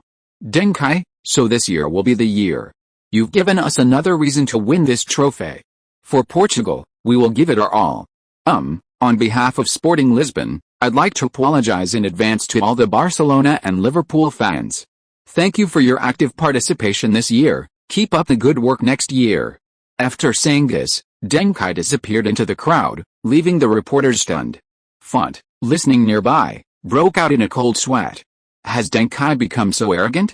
Has being number one in both goals and assists in the UEFA Cup made him lose his way? It has to be said, this Deng Kai is truly cool. The reporters only realized what had happened when Deng Kai was already gone. Fortunately, Cristiano Ronaldo, who had just exchanged jerseys with Djorkaeff, walked over. The reporters quickly surrounded Ronaldo, hoping to hear more about Sporting Lisbon's UEFA Cup goals from him. What Deng Kai knew, Ronaldo certainly knew too. Team goals are usually set by the head coach and management before being communicated to the players. Unless Deng Kai was also part of the team's management and set the UEFA Cup title as a last-minute goal, Ronaldo couldn't possibly be unaware. Reporter, Ronaldo, Deng Kai said he wants to apologize to Barcelona and Liverpool. What do you think? Ronaldo frowned. Why apologize to them? The reporters, who had just recovered from their shock, were even more stunned this time. They thought Deng Kai was arrogant enough. Now it seems Ronaldo is even more arrogant than Deng Kai. Why apologize to them? Does that mean he wants to win the title, but doesn't need to consider Barcelona and Liverpool's feelings? This is indeed in line with Ronaldo's character. He has always been cold and arrogant. Sporting Lisbon's goal of winning the title is confirmed. This isn't something Deng Kai made up. Trigura and Maxija have big ambitions. No wonder they're willing to rotate players in the league. They're aiming to create a new record in the Portuguese league. This week's headlines are in the bag. Chapter 334 Kaká unrivaled. New talents emerge in every generation, replacing the old. Sporting Lisbon eliminates Kaiserslautern to advance to the UEFA Cup semi-finals. The most surprising team in the UEFA Cup semi-finals, Sporting Lisbon. A storm of youth is sweeping across Europe from Portugal. A stunning 4-goal haul. How many more Figo plus Rui Costa does Sporting Lisbon have? This is a team of geniuses. Viana's explosion directly led to Inter Milan's elimination, while Deng Kai's explosion directly led to Kaiserslautern's massacre. 7 goals against Inter Milan over 2 legs is nothing, but 11 goals against Kaiserslautern over 2 legs is truly outrageous. 4 goals and 1 assist. Absolute core.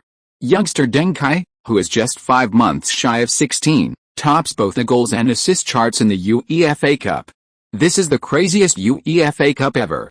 Both players topping the goals and assist charts are from Sporting Lisbon. One of them even topped both lists. Close. Ronaldo's goal-scoring ability is very strong. I wasn't even a tenth as good as him at his age. Djorkaeff. Duncan is an absolute big game player. His handling of the ball reminds me of Zidane. Rahajal. Trigler will become a great coach in the future. I wish them all the best in going further in the UEFA Cup this season. Trigler. Rahajal is a very good coach. He can create more miracles. The scores of these 2 matches don't truly reflect the strength of the 2 teams. We were lucky to have Duncan's explosion Maxa. I told everyone at halftime not to let their guard down. Kaiserslautern is a team that can turn things around in any situation. That's probably why we were able to score 3 more goals. Players are the foundation of all victories, and we have a good foundation to be fair. Sporting Lisbon reaching the UEFA Cup semifinals certainly generates buzz. But the buzz shouldn't be greater than that of the other 3 teams, especially not greater than that of Barcelona and Liverpool. After all, these 2 teams are absolute powerhouses. Liverpool aside, Barcelona desperately needs news to boost fan confidence.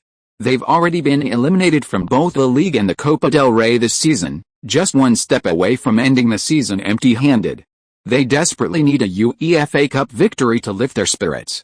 Last season's poor performance led to Van Gaal's resignation.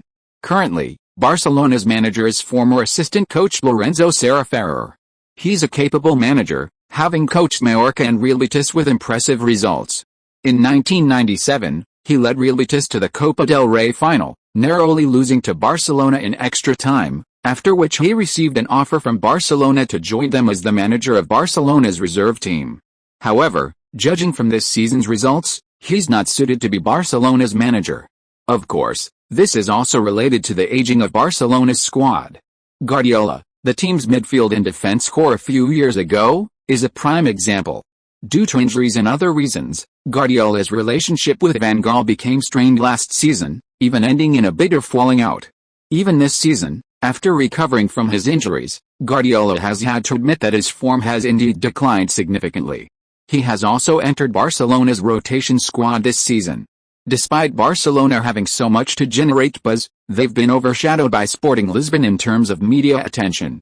It must be said that Sporting Lisbon's 11 goals over 2 legs are truly astonishing. You have obtained the star player drop Kaká unrivaled. Kaká unrivaled. There are many players who excel at heading, but Klose's heading is the most unstoppable, especially his brilliant performance in the World Cup, which solidified his professional status. Obtain the purple star player skill German bomber. Heading +2, jumping +2, attacking positioning +2.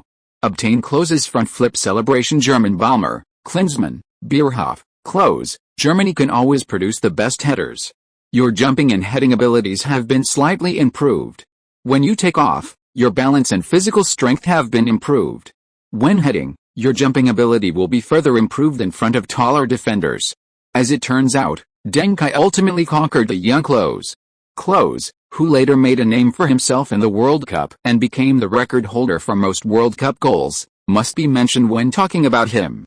The fact that his signature skill dropped shows how deeply Klose felt about this match. Of course, what made Klose famous at the World Cup wasn't just his goal, but also his front somersault celebration after scoring. Like Drogba's celebration, it's not something just anyone can do. It takes years of practice. That's why the system gives Drogba and Klose's celebrations, but not the sweet celebrations of certain players. Because the latter, Deng Kai himself can imitate? No, now it's Ronaldo imitating Deng Kai. This move is highly praised at Sporting Lisbon, and many players ask Deng Kai before using it, since Deng Kai was the first to use it. The German bomber is a bit interesting.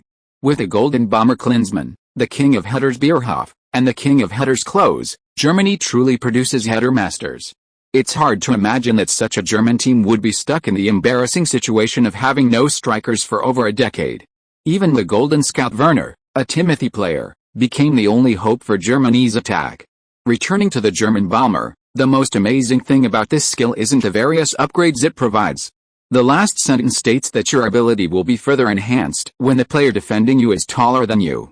The system's further enhancement is a significant leap forward, especially considering it builds upon previous improvements. From the moment he acquired this skill, Deng Kai had already joined the ranks of top headers. Despite his current height of 1.71, he's grown another centimeter. His heading ability is no longer to be underestimated. Historically, there have been many players who were not tall but had excellent heading skills, from forwards to defenders. These players were able to overcome taller opponents for a reason. Font, Pepe, come with me to the training ground to practice heading. Pepe will pass the ball, and Font and I will contest the header. With his new skill, Deng Kai was itching to practice. Chapter 335 Will young Master Kai experience altitude sickness if he jumps? Font listened with trepidation. Why was Kai suddenly interested in headers? Was he curious about the world of people over 1.71 meters tall? Would he experience altitude sickness from jumping? Should Font win when challenging Kai for a header? The crucial point is that with that adorable height difference, losing would be incredibly difficult. What if he didn't act well and Kai got angry? Should he go to La Masia to improve his acting skills? Or should he just squat down and challenge Kai for headers, lest Kai angrily remove him from the starting lineup? In a flash, Font's mind raced through dozens of plans. Kai, why won't you let me pass the ball to you? I can practice my crossing. Ronaldo chimed in. Deng Kai didn't even turn his head. Get lost. I wouldn't dare use a winger who only gets one assist a season. Can you even call that a cross? If you treated all your crosses and lateral passes this season as long-range shots, you'd score more goals than you assist.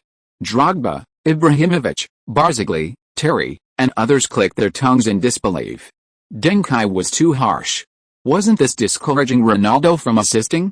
Although Ronaldo's passing was terrible, it was a good thing he intended to practice.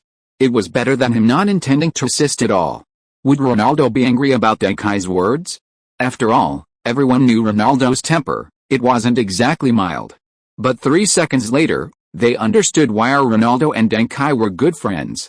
Cristiano Ronaldo, holy crap. You're right. If I took all those balls and shot them, I could easily score 3 or 5, right? I can score from 0 angles and the corner flag too. Isn't that much easier than an assist? Care, you really understand me. You've woken me up. As a striker, why bother with assists? Passing is a dead end, only shooting can lead to the pinnacle of success. Ronaldo understood. He went to the training ground with Deng Kai and the others, and started practicing shooting from the left flank, crossing from the byline. Looking at his determined eyes, he wasn't joking. After the UEFA Cup round of 16 was completed, the draw for the next round began. Spokespeople for Liverpool, Barcelona, and others expressed their hope that their teams would face Sporting Lisbon, the easy target. In the end, Barcelona had stronger connections and snatched the easy target. Moreover, the schedule was more favorable for Barcelona, with the first leg away and the second leg at home. The first leg is an away game, so a goal doesn't count as a loss, and a draw is equivalent to a win, because away goals are more valuable. This is advantageous. The second leg is a home game, and with the home fans' support, familiarity with the venue, and no travel fatigue, the advantage is even greater. This is still advantageous. In comparison, Sporting Lisbon's schedule is slightly disadvantageous. At least that's the mainstream opinion. But Sporting Lisbon themselves feel that playing at home first and then away is fine, or rather, more suitable for them. They are a team mainly composed of young players, and their biggest characteristic is that they are easily overwhelmed. If they're not careful, they can be completely stunned, conceding a series of goals. With Duncan, this situation has improved a lot, but it still happens. It's more likely to happen in the most important and crucial matches. If the first game is away, Trigura is really worried that the team will be thrashed 4-0 by Barcelona. Then what's the point of playing the second leg? Are they just waiting to be thrashed by Rafi? Wait, Why does talking about Rafi in front of Barcelona always feel a bit disrespectful? In the first leg at home, the players can fully adapt to Barcelona's players and playing style. Even if they concede a goal, they can regain their confidence and quickly recover their fighting spirit with the support of their home fans. In the second leg at their home ground, they might unleash even more energy than in the first leg, just like they did against Kaiserslautern. So, although the draw wasn't great, the sequence was quite good. A dark horse, a traditional powerhouse. One team is riding high, the other is riddled with problems. Both sides are highly newsworthy. When they meet, the media will explode. For a time, half of Europe was flooded with news about Barcelona. Some might even think they'd reached the Champions League semifinals. Overmars also failed to fully adapt to Barcelona, considering Simeo's struggles on the other side. Perhaps this isn't a player problem? Barcelona's internal structure is complex, with intricate relationships between the Dutch, Brazilian, and domestic factions. Guardiola back in the starting lineup in the league? After Van Gaal's departure, the domestic faction faces another counterattack. What's wrong with Barcelona? Gerard Lopez's poor performance in Barcelona's lackluster signings this season, with Petty even leaving in the winter transfer window. Barcelona's sporting director, there's nothing wrong with Barcelona. Someone is paying to smear Barcelona. We believe Sporting Lisbon is preparing for the semi-finals. Sporting Lisbon management, we strongly condemn Barcelona's slander. We simply don't have the money for this kind of media manipulation. On the contrary, Barcelona seems to be very adept at it. Mundo Deportivo, Barcelona's youth academy is bearing fruit. Javier Crías has become an important rotation player for the first team. Guardiola, Xavi is a very talented midfielder. He will become a midfield maestro in the future. Guardiola praised Xavi but refused to comment on Duncan. Is he protecting Duncan or Xavi? Rivaldo, we are experiencing some bad things, but the UEFA Cup has given us strength. We will challenge for the title. Kluivert, I'm looking forward to scoring at the Alvalade Stadium. We won't underestimate Sporting Lisbon. All the teams that have made it to the semi-finals are excellent, but we have confidence in ourselves. While there's a lot of news about Barcelona, a large portion of it is negative, causing their PR department considerable headaches. To prepare for the UEFA Cup semi-final against Sporting Lisbon, Barcelona rotated their squad in the league, given their title hopes were dashed. However, Barcelona fans quickly expressed their dissatisfaction. Sporting Lisbon, also playing in the UEFA Cup semi-final, only rotated a small number of players. Mathos, Deschamps, and Schmeichel, 3 veterans, were rotated. Font was also rotated. The rest of the players were all starters. Viana, who had previously been injured, also made a substitute appearance in the league to get used to the game's pace. This delighted Inter Milan fans, as Viana's performance was exactly the same as before his injury. He indeed only suffered a minor injury. Finally, Cristiano Ronaldo, who broke his assist drought in the UEFA Cup, also found an assist in the league, contributing a goal and an assist in this match. Duncan provided a brilliant assist. Drogba and Barzagli scored, giving the team a 3-0 victory. This has sparked strong dissatisfaction from Barcelona. Chapter 336 Red and Blue Attack, Turning the Tables. A stronger Barcelona rotated their squad for the sake of the game. A weaker Sporting Lisbon, however, continued to compete on 2 or even 3 fronts. This lack of respect for Barcelona fueled the anger of their fans. In an interview, Deng Kai made some arrogant remarks. We haven't done much targeted research or training against Barcelona because they've tried so many different starting lineups and tactics this season. It's too chaotic for us to know where to begin. Pete even said it was the worst period of his career when he left Barcelona in the winter transfer window. In a way, this reminds me of Inter Milan. So I believe that as long as we perform well enough in the game, we can overcome Barcelona. We have everything they have. For example, superstars, excellent youth academy, and great fans. But we have something they don't have. For example, a top-notch coaching team, and unity. The word unity was the most provocative for Barcelona. They began expressing their dissatisfaction with Deng Kai through various channels. However, while other La Liga fans were exchanging barbs with Barcelona and Deng Kai, they suddenly remembered Deng Kai's predictions from the beginning of the season.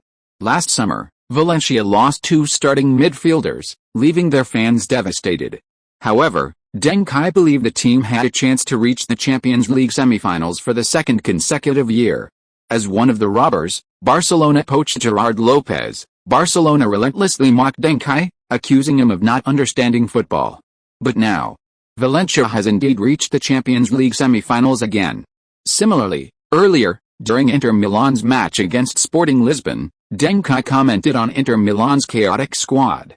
He highly praised Robbie Keane, Inter Milan's expensive summer signing who had little playing time and consequently poor performance, and who had strongly requested a loan move in the winter transfer window, ultimately ending up at Leeds United. He also believed that Leeds United, with Robbie Keane, had a chance to reach the Champions League semi-finals. Inter Milan fans ridiculed Deng Kai severely at the time. However, now, Inter Milan has prematurely declared themselves trophyless for the season, while Leeds United has truly become the sole Premier League representative, reaching the Champions League semi-finals. The other two Champions League contenders, Bayern Munich and Real Madrid, were both teams that Deng Kai initially favored. His predictions are incredibly accurate. However, in the early stages, his predictions often seem like mere guesswork. Therefore, many media outlets have observed that whenever Deng Kai makes a prediction, he is criticized, but as the competition progresses, he gains popularity. This was the case when Manchester United won the Champions League 2 years ago. It was the same when Real Madrid won the Champions League last year. This year, Bayern fans have criticized Deng Kai for 2 consecutive years. This year, they really dare not criticize him anymore. Many Bayern fans have even publicly stated on social media that they hope Deng Kai will predict Bayern will win the title this year. 3 years. Bayern has reached the Champions League semifinals for 3 consecutive years. If they don't win the Champions League this year, they really will start to lose faith in football. Does Barcelona dare to say that someone like this doesn't understand football? Therefore, when Barcelona fans attacked Deng Kai, the most fervent supporters of Deng Kai and their furious attacks on Barcelona weren't Sporting Lisbon fans, but Bayern Munich fans. They remembered how they used to attack Deng Kai, but under the pressure of reality, they became the very people they once hated. The boy who slaughtered Deng Kai has become the villain. It's all tears. On April 5th, the first semi-final of the UEFA Cup officially kicked off. The Alvalade Stadium welcomed its most vibrant match of the year. Because today, over 10,000 Barcelona fans traveled with their team. They demonstrated a strong financial foundation of Barcelona fans, turning half of the Alvalade Stadium into a sea of red and blue. Sporting Lisbon's commercial development department must be held responsible for the excessive number of away fans. To generate revenue, they set the ticket prices extremely high, forcing many Sporting Lisbon fans to sell their faith for exorbitant transfer fees. You can't blame the fans for not being steadfast and devout. Everyone pursuing their dreams must also consider their own and their families' livelihoods. It's just that Barcelona fans gave too much. Hello everyone watching the radio. You are now watching. Barcelona's lineup today has changed somewhat compared to the league match. The players starting today are all in good form recently. Left winger Over Mars, Barcelona's record signing last summer. Centre forward Kluivert, some call him K9, others call him the Hound. He is the undisputed first-choice striker for the Dutch national team and Barcelona's top Dutch scorer. But even more outstanding than his goal-scoring statistics is his overall impact on the team. His ability to hold up play and pass has greatly raised Barcelona's ceiling. Drogba and Ibrahimovic in Sporting Lisbon both have Kluivert as a role model. Barcelona's right winger is Simeo, the former prodigy of Sporting Lisbon. Even Quaresma, who is hailed as Sporting Lisbon's top youth player for the past 2 seasons, was previously called the next Simeo. And players like Viana and Ronaldo have also been called the next Simeo after that. However, Simeo's time at Barcelona was not smooth. Last season, he struggled to find his form. Last summer, with Figo's rebellion, Simeo was implicated in the Catalan conflict and faced a boycott from fans. In the last 2 months, Simeo's form has improved, regaining the upper hand in his competition with Baldwin Zidane and Luis Enrique, earning him a starting position.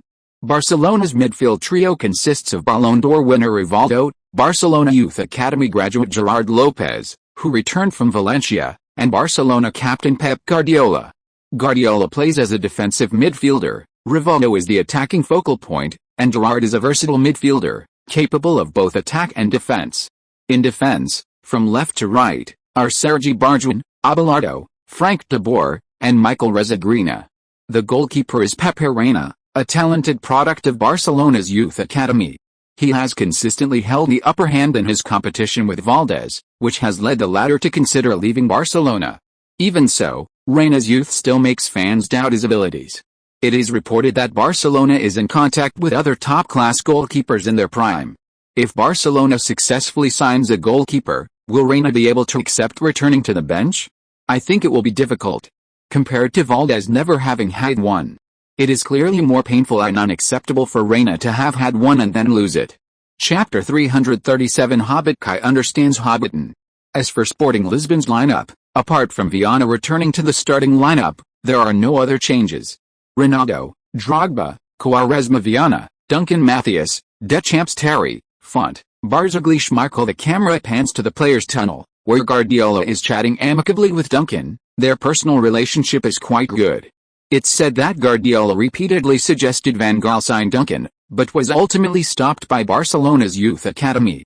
This is also a major reason why we've discussed the parting of ways between Van Gaal and Guardiola.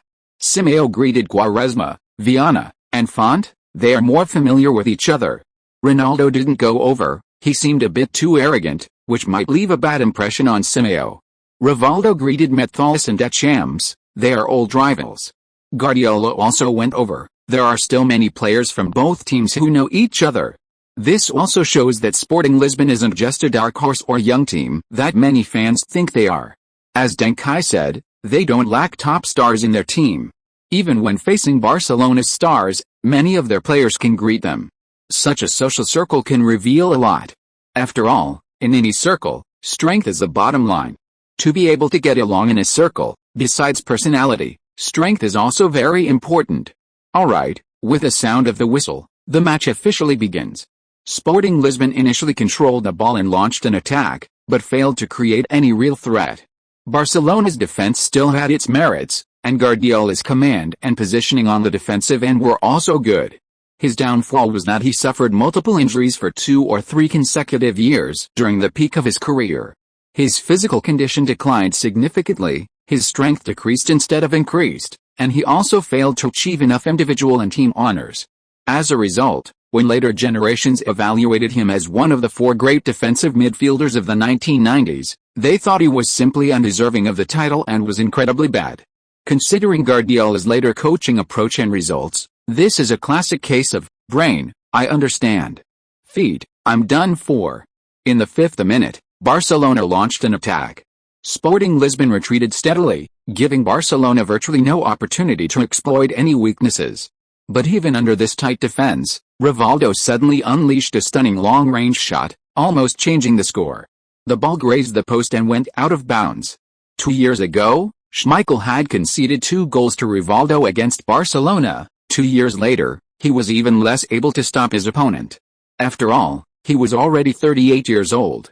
But this attack did not intimidate Sporting Lisbon. With the support of their home fans, the Sporting Lisbon players quickly found their rhythm. In the 9th minute, Viana, running down the left flank, passed back to Mathias, who then passed across to the on-rushing Duncan. Duncan let the ball pass and then chipped it with the outside of his right foot, without turning his body to the right, sending the ball to the right flank. This created a very good opening for Quaresma. Quaresma received the ball and cut inside, but only halfway through his cut did Barcelona's left back, Barjuan, arrive. This kind of rushed defense is prone to errors. Quaresma skillfully nutmegged Barjuan, easily getting past him. However, Abelardo was already moving towards him, and Quaresma, unable to continue his dribble, could only sweep the ball across the face of goal, where he was then knocked down by Abelardo. Near the 6-yard box, Ronaldo cut inside without the ball, preparing to shoot. But Barcelona's centre-back, De Boer, decisively tackled, poking the ball out of bounds before Ronaldo could reach it. This was a bold move. If the angle and point of contact had been off, the ball could easily have gone into his own net. After making a brilliant save, De Boer turned and let out a triumphant roar. Seemingly celebrating with his teammates, it was actually a stern warning to Ronaldo. Experienced Barcelona stars know how to discourage younger players. That shout could either scare Ronaldo, making him too afraid to act, or it could enrage him, causing him to lose his temper and make poor choices on the field. Of course, there's also a very small chance that it might upset Ronaldo and channel his anger into a superhuman performance. But the third scenario is extremely rare. You need to be strong enough to have the foundation for such an outburst. You also need resilience and an indomitable spirit. Crucially, your dedication to scoring and winning must outweigh your ability to control your temper and anger. This is something many people struggle with. De Boer doesn't believe Ronaldo can do it. While Ronaldo is excellent in European football, he's never been the most talented or strongest player of his age group. Within Sporting Lisbon alone, there are players with superior ability, performance, and talent: Quaresma, Viana, and Ibrahimovic, and even the physically challenged Deng Kai is comparable. Deng Kai? Font, don't talk nonsense, my Kai's still growing. Simeo, my mom still tells me this. I'm 22 this year. Oh, Deng Kai is moving towards the corner flag. Normally, Viana takes corners from this position. Deng Kai ran towards the left corner flag, calling Ronaldo over as he passed him. He mainly wanted to find time to talk to Ronaldo. Ronaldo, their defense is short. Use your head to deal with them, you know what I mean? Ronaldo's pupils contracted. Awesome. That's a good idea. No wonder it's Hobbit Kai. He spotted Hobbiton's fatal flaw immediately. I knew it felt strange that he was kicking the ball with his feet today. He should have been heading it. This action was also seen by Maxi and Trigura. Deng Kai is probably still worried about Viana's injury, so he took the corner. Maxi didn't understand Kai's intentions at all.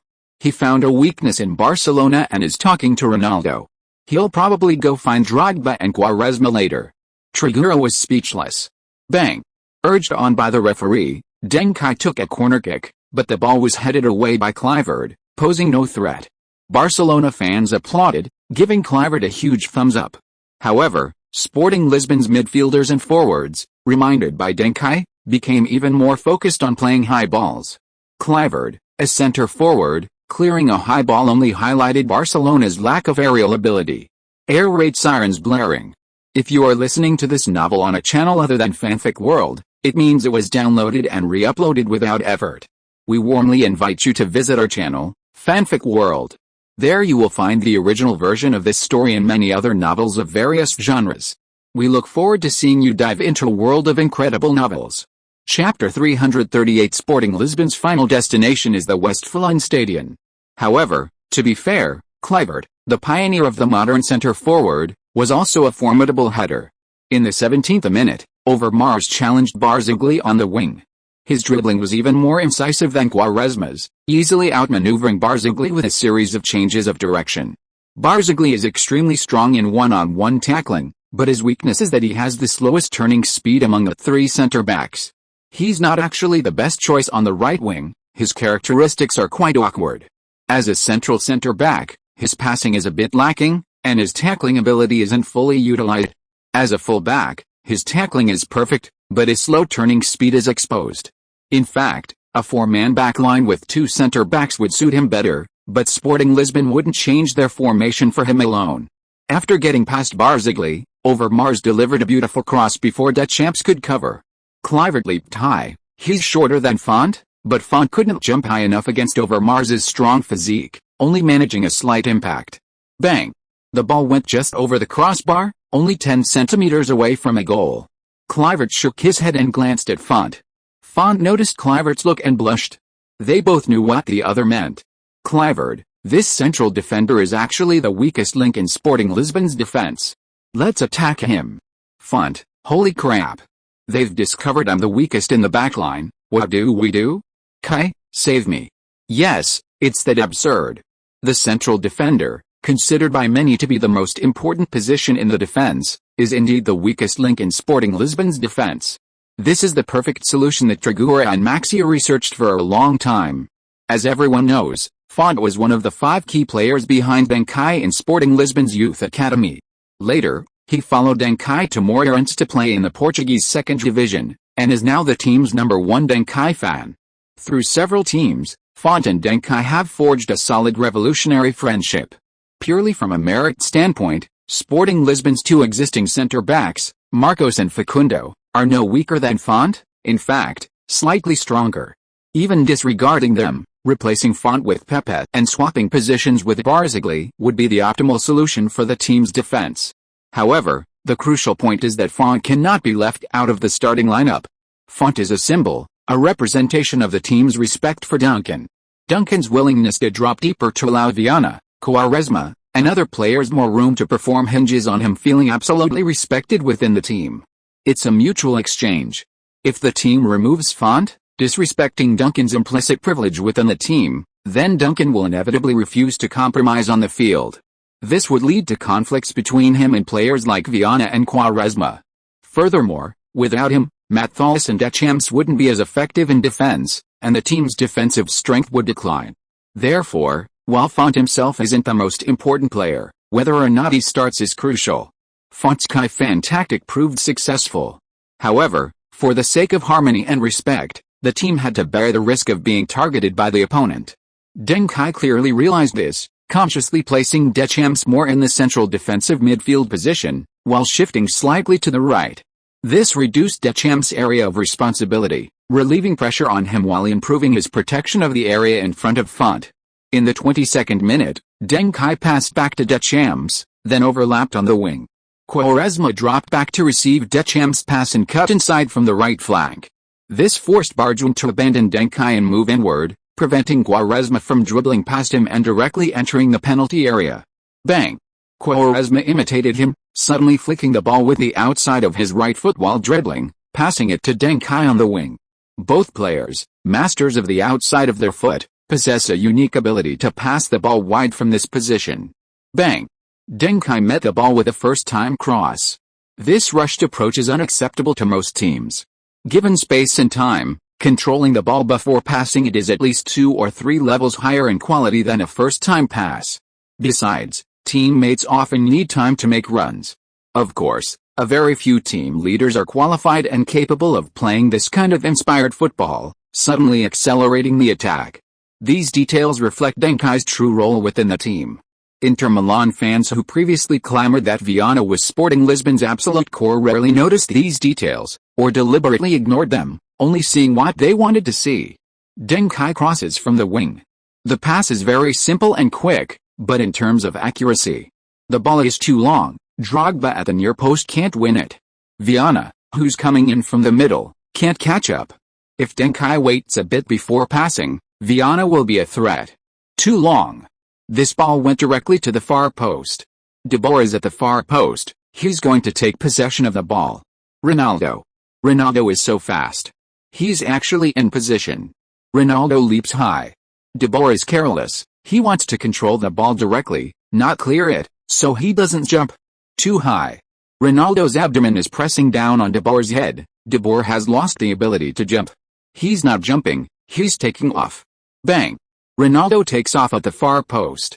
Although the shooting angle isn't great, goalkeeper Reina has just turned his head and has no chance to make a save. Swish!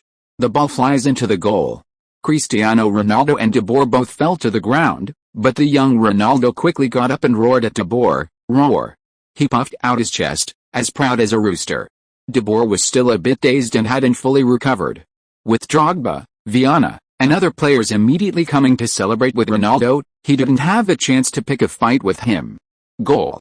Cristiano Ronaldo breaks the deadlock for his team.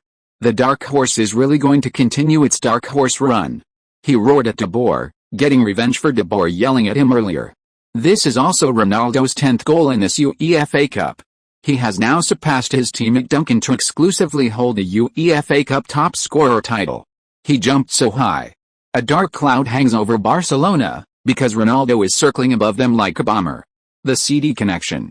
After successively breaching the goals of Inter Milan, Kaiserslautern, and Barcelona, this youth storm continues to rage. Is their destination really the Westfalenstadion, the venue for the UEFA Cup final? Chapter 339. This is the style of the 4 great talents. Cristiano Ronaldo took the lead. But on the Barcelona side, Guardiola seized the opportunity to hold an impromptu meeting to adjust the team's tactics. Another reason for the discord between Van Gaal and Guardiola is Guardiola's tendency to change the manager's tactical plans. No coach likes a player with such strong opinions. Maxi, I really like this kind of player. No coach likes a player with such strong opinions. Maxi. 666, I admit defeat. Their wing defense is very good, and their center-backs never push forward. Duncan, Deschamps, and Matthäus, who can easily become wing-backs, are also very good defensively, Guardiola quickly communicated with his teammates. So we need to control possession as much as possible and not give them any opportunities to attack. Their attack is very sharp, and it's difficult for us to completely contain their two flanks. Once they cross from the wings, we'll have a hard time dealing with them. After gaining possession, we need to try to launch attacks directly through the middle as much as possible. The space behind Viana can be exploited, and Duncan has a wide range of movement, so attacking the side where he's not is a good option. Against their two defensive midfielders, use speed to overcome them. Even Methal's mobility has decreased significantly. Over Mars and Simeo, treat them like you would me, understand? Also, if we're facing their center back, that font, just take him out. His defense is mediocre and won't cause much trouble for our forwards. After Guardiola finished speaking, the players nodded in agreement. Perhaps off the pitch, Barcelona is fragmented, with numerous factions vying for dominance. But on the pitch, especially when trailing, everyone still wants to win. At the very least, they can transfer again after the UEFA Cup to maintain their market value. Not everyone has the guts and resources to make an escape-style transfer like Petty. Then, Barcelona indeed began a long period of possession, playing a style about 80% similar to Sporting Lisbon. This is because this team has been coached by Van Gaal for the past few years. And one of Sporting Lisbon's fundamental tactics is Van Gaal's big circle tactic. If Sporting Lisbon can execute it well, there's no reason why Barcelona, their favored son, should be able to. For about 20 minutes, Barcelona increased their possession to 70%. This is a terrifying statistic, considering Sporting Lisbon is also a major possession-based team. This shows that Barcelona players are indeed more individually capable. In the 41st minute, Rivaldo, who usually prefers the attacking midfield position, shifted to the right, switching positions with Gerard Lopez. This was a standard left-right positional switch, which can change the defensive environment encountered by players. After a positional switch, defenders must readjust to their defensive targets, which is often a dangerous moment. But no one expected that just as Rivaldo and Gerard Lopez overlapped, Guardiola suddenly launched a long pass from the backfield. Right flank. Rivaldo accelerated sharply, rushing towards the right. Gerard Lopez, who had been moving laterally, suddenly surged forward, heading towards Sporting Lisbon's penalty area. Methal's positioned himself to block Rivaldo. But Rivaldo used both hands and feet to break free from Methal's pull. Both are Ballon d'Or caliber players, one at the peak of his career, the other nearing the end. Their abilities have diverged significantly. Rivaldo escaped, leaping and extending his left leg to stop the ball. It was an extremely difficult control. Even for Rivaldo, it took considerable effort.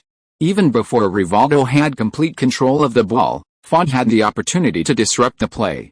Bang! Rivaldo lobbed the ball laterally over the top, past Font. Simultaneously, he accelerated laterally, gaining a shooting opportunity on the right side of the penalty area. Font tried to block, but his momentum was still moving in the opposite direction, so even if he stretched his leg, he couldn't extend it far enough. Bang! Rivaldo unleashed a powerful left-footed shot the instant the ball bounced off the ground, not even waiting for it to bounce again. The ball soared into the sky, carrying a strong forward spin. After crossing the 6-yard box line, it plummeted downwards with an incredible arc Schmeichel desperately tried to save, but he was completely helpless against this divine shot. No one could stop it. Goal. Rivaldo. Ballon d'Or winner Rivaldo has stepped up. This was absolutely a brilliant performance by Rivaldo. This could be the best goal of the round. A perfect first touch with incredible difficulty, followed by an immediate chip over a defender, and then a stunning, unpredictable long-range strike. Rivaldo is truly a treasure of Brazil. He is undoubtedly the absolute core of this Barcelona team. 1-1. Barcelona equalizes and gains a valuable away goal. Of course, Guardiola's passing was also very sharp, a long pass from the backfield connecting with Rivaldo.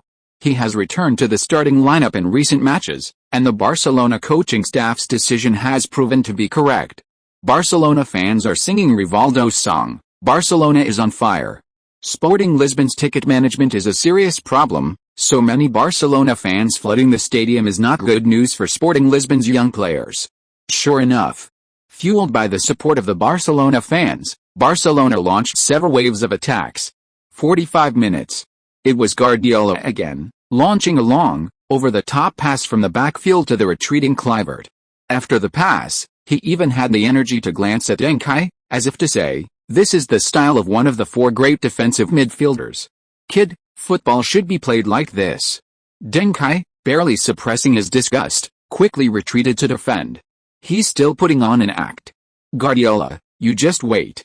In the second half, when you're out of stamina, I'll show you what it means to underestimate a young player." Up front, Kluivert, using his height advantage, held off Matthias. Matthias's one-on-one defending ability is extremely strong, but when blocked by a tall player, he doesn't have many options. After all, Matthias is only 1.74 meters tall. Bang! Kluivert saw Simeo cutting inside and, using his speed advantage, positioned himself half a body ahead of Terry, choosing to pass directly. Matthias, enraged, took advantage of Kluivert's pass and shoved him down from behind. He then immediately moved to the left, following Rivaldo, who was making a run forward, away from the scene of the incident. However, his experienced handling of the situation did not escape the referee's notice. The referee had his whistle in his mouth, ready to blow it at any moment. Chapter 340 Teasing Guagua. But the referee ultimately didn't blow the whistle. Simeo on the right wing had already received the ball 3 meters outside the right side of the penalty area. The attack was in their favor. Simeo cut inside deeply, and once Terry was outmaneuvered, even if he could catch up, there was nothing he could do. Defenders behind the ball carrier can only offer limited interference. Font once again rushed towards Simeo as the team's last line of defense. If he could just disrupt Simeo even slightly, Terry would be in trouble. The passing lanes between Simeo and Rivaldo and Kluivert were cut off by Matthias and Deschamps respectively. He didn't have many options. Bang! Simeo executed a croquet-like maneuver, charging forward on the edge of the penalty area, easily beating Font without even a second's pause. 1 second Terry was in front of Simeo, the next he was in front of Font's stunned face. He couldn't help but feel a little overwhelmed. This was too fast. You could at least hold on for a second longer. This is making me very uncomfortable. You're a man. What's a second? Bang! Simeo calmly fired a low shot at the on-rushing Schmeichel. Schmeichel's landing was technically perfect, but a little too slow, causing the ball to slip past him prematurely. Goal. Simeo. Simeo has scored the go-ahead goal against his former club. As expected of the former Crown Prince of Sporting Lisbon, he seems to have an aura about him when facing this team. Today, Simeo played like Figo. Oh, let's not mention Figo in front of Barcelona fans. Today Simeo played like Rivaldo, sharp and incisive. 2-1, Barcelona has successfully reversed the score after a brief deficit, and the Sporting Lisbon players are somewhat stunned. Especially Font. Both goals conceded were directly related to him. His defense was too fragile, breaking down at the slightest touch. This is the normal level that young players at the Portuguese league level should have. All of them are talents like Ronaldo, Duncan, Quaresma, Viana, Ibrahimovic, Drogba, Terry, Barzagli, Pepe. It's really abnormal. Rahajal previously stated that Sporting Lisbon is a dream team with many talented players, and any coach would want to coach such a team. But now it seems that Font single-handedly dragged this team's ceiling down from the clouds to the halfway point. He proved that not all the young players on this team are super geniuses. There are also ordinary people who are nothing special. For a moment, it's hard to say whether to say that Font is incompetent and dragged the team down, or that he is so capable that he can single-handedly bring down an entire team of geniuses. Not only Barcelona, but even the commentators and some fans could see Font's amateurishness. Shortly after the goal, the first half ended. Barcelona's players were in good spirits. Rivaldo was talking to Overmars, who wanted Overmars to cut inside more often, avoid facing Barzagli, and directly attack Font. Kluivert was also talking to Simeo, Gerrard, and others. Guardiola encouraged his own defenders and then looked at Deng Kai with a grin. Everyone knows Guardiola's smile. It's incredibly innocent. It's a bit of a shame. If the first half had ended 10 minutes later, I feel we could have scored. Guardiola patted Deng Kai on the shoulder, his sarcasm palpable. Deng Kai silently told himself, I'm not angry. Indeed, as a rotation player, to orchestrate 2 attacks, your performance was really good. It's hard to believe that a player like you was previously a long-time substitute at Barcelona. Oh, the captain's armband is back too? I remember it was on someone's arm in the last few games, wasn't it? Guardiola's face stiffened, and he turned and walked into the players' tunnel, cursing inwardly. Damn it, Too much information isn't good either. This little bastard found out about his substitution. Often, it's not that players can't accept being a substitute, it's just that the media environment is too hostile, and there are always petty people gloating. Guardiola didn't even consider who started the sarcasm first. During halftime, Messi deliberately walked to the back with Deng Kai and whispered, "Kai, Font's performance in the first half was a bit poor. I feel like Barcelona will be focusing on him in the second half. If we want to win, perhaps, what do you think about substituting Font? If Font were here, he'd probably be questioning his life choices. After all, this was his mentor, Mr. Messi. Had he really abandoned him? Had he really sold out his protege for personal gain?" Deng Kai thought for a few seconds. It's not very meaningful. Marcos and his teammates aren't much better than Font, but their coordination with Terry and Barzagli is clearly inferior to Font's, so it's a draw. Besides, this Barcelona team is actually very difficult to defend against. Overmars, Simeo, and Rivaldo are all superb dribblers, and even Kluivert has excellent footwork. It's better to focus on attack than defense.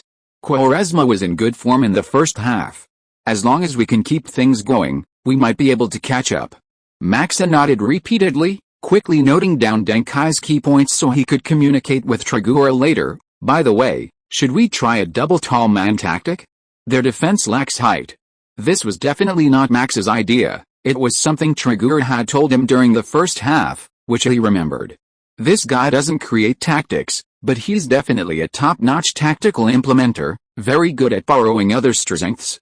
Deng Kai shook his head. It's not the right time yet. This is only the first leg, we don't need to gamble everything. The double tower tactic does have an advantage in attack, but lacking a dribbler will increase the difficulty of passing the ball in midfield and indirectly increase the defensive pressure on the back line. Don't try it lightly until the very last moment. After all, our opponent is Barcelona. Any small mistake we make could lead to complete defeat. Maxa suddenly realized, making a surprised expression. But in fact, when he and Trigueros discussed this conclusion before, Trigueros had proposed and then rejected the plan himself, using the same reason. Max's expression then was the same as now. He was a professional at playing the straight man. The second half of the match began.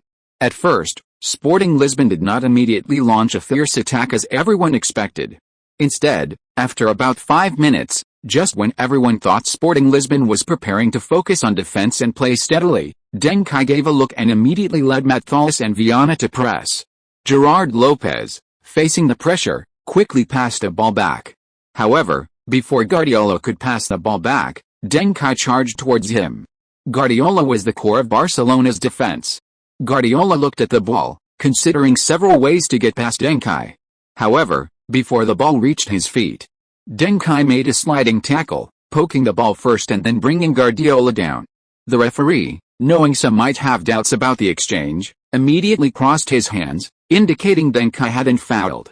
Guardiola sat on the ground, arms raised, shouting why. But Deng Kai wasn't going to let Guardiola get away with it. He got up, chased after the ball, turned, passed it to Viana, and then charged forward. As he passed Guardiola, he gave him a deliberately sarcastic look, far more taunting than Guardiola had done to Deng Kai at the end of the first half. Guardiola was furious. He got up and tried to pull Deng Kai away. As a result, when Deng Kai moved aside, Guardiola missed and stumbled, falling to the ground again. Chapter 341 Harvey, also known as the Spanish Duncan. Viana passed a ball to the catching up Deng Kai, then made a run. Deng Kai, without waiting for Viana's run, played a through ball to Drogba. Drogba held off Abelardo and passed the ball across to Quaresma. Quaresma, without stopping the ball, lobbed it into the penalty area. Guardiola's mistake left Barcelona's defense vulnerable. Their backline was in disarray trying to contain Drogba. After Quaresma's lob, Ronaldo on the left wing found himself completely open at the far post, with no one to defend. Bang! Ronaldo controlled the ball and fired it into the near corner. It was an absolutely daring and skillful shot. Few players dare to handle the ball like that, especially against a top team. But some players are more unrestrained in such situations.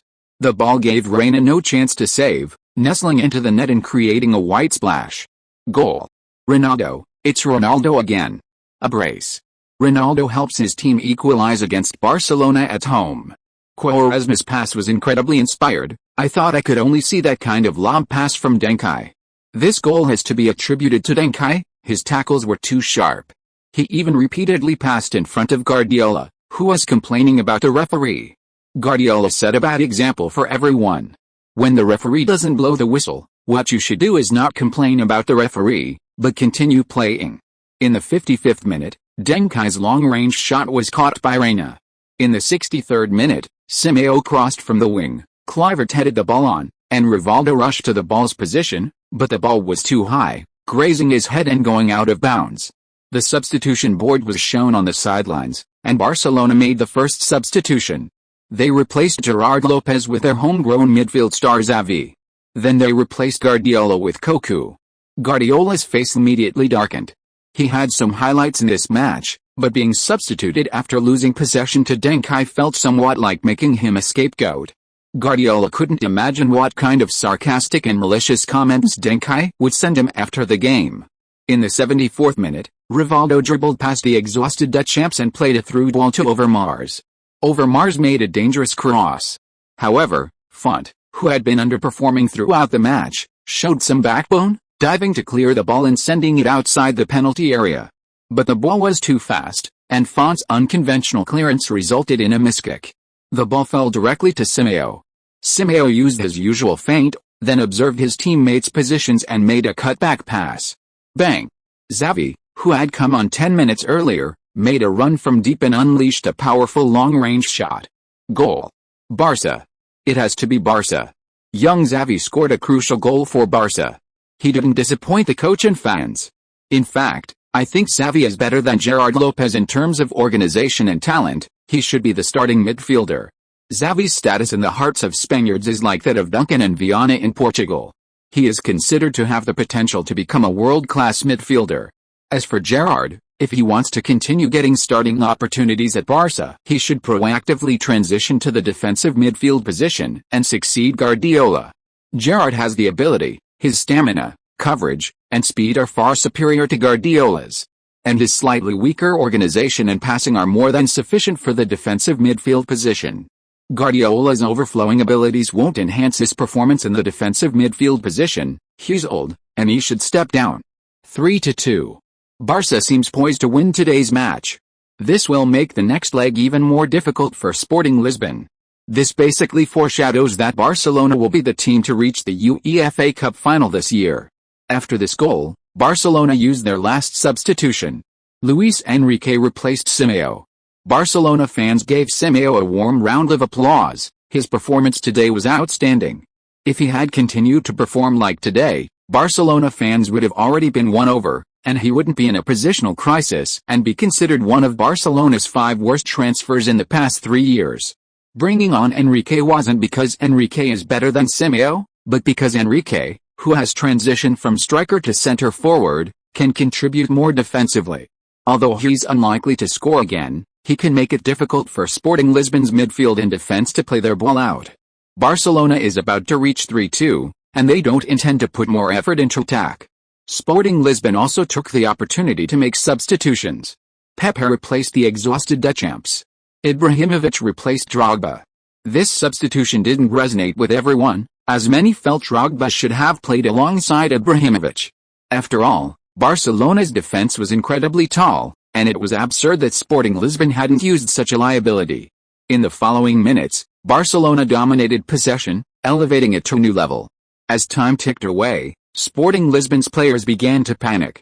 In the 85th minute, Duncan made a long pass down the right flank to Ronaldo.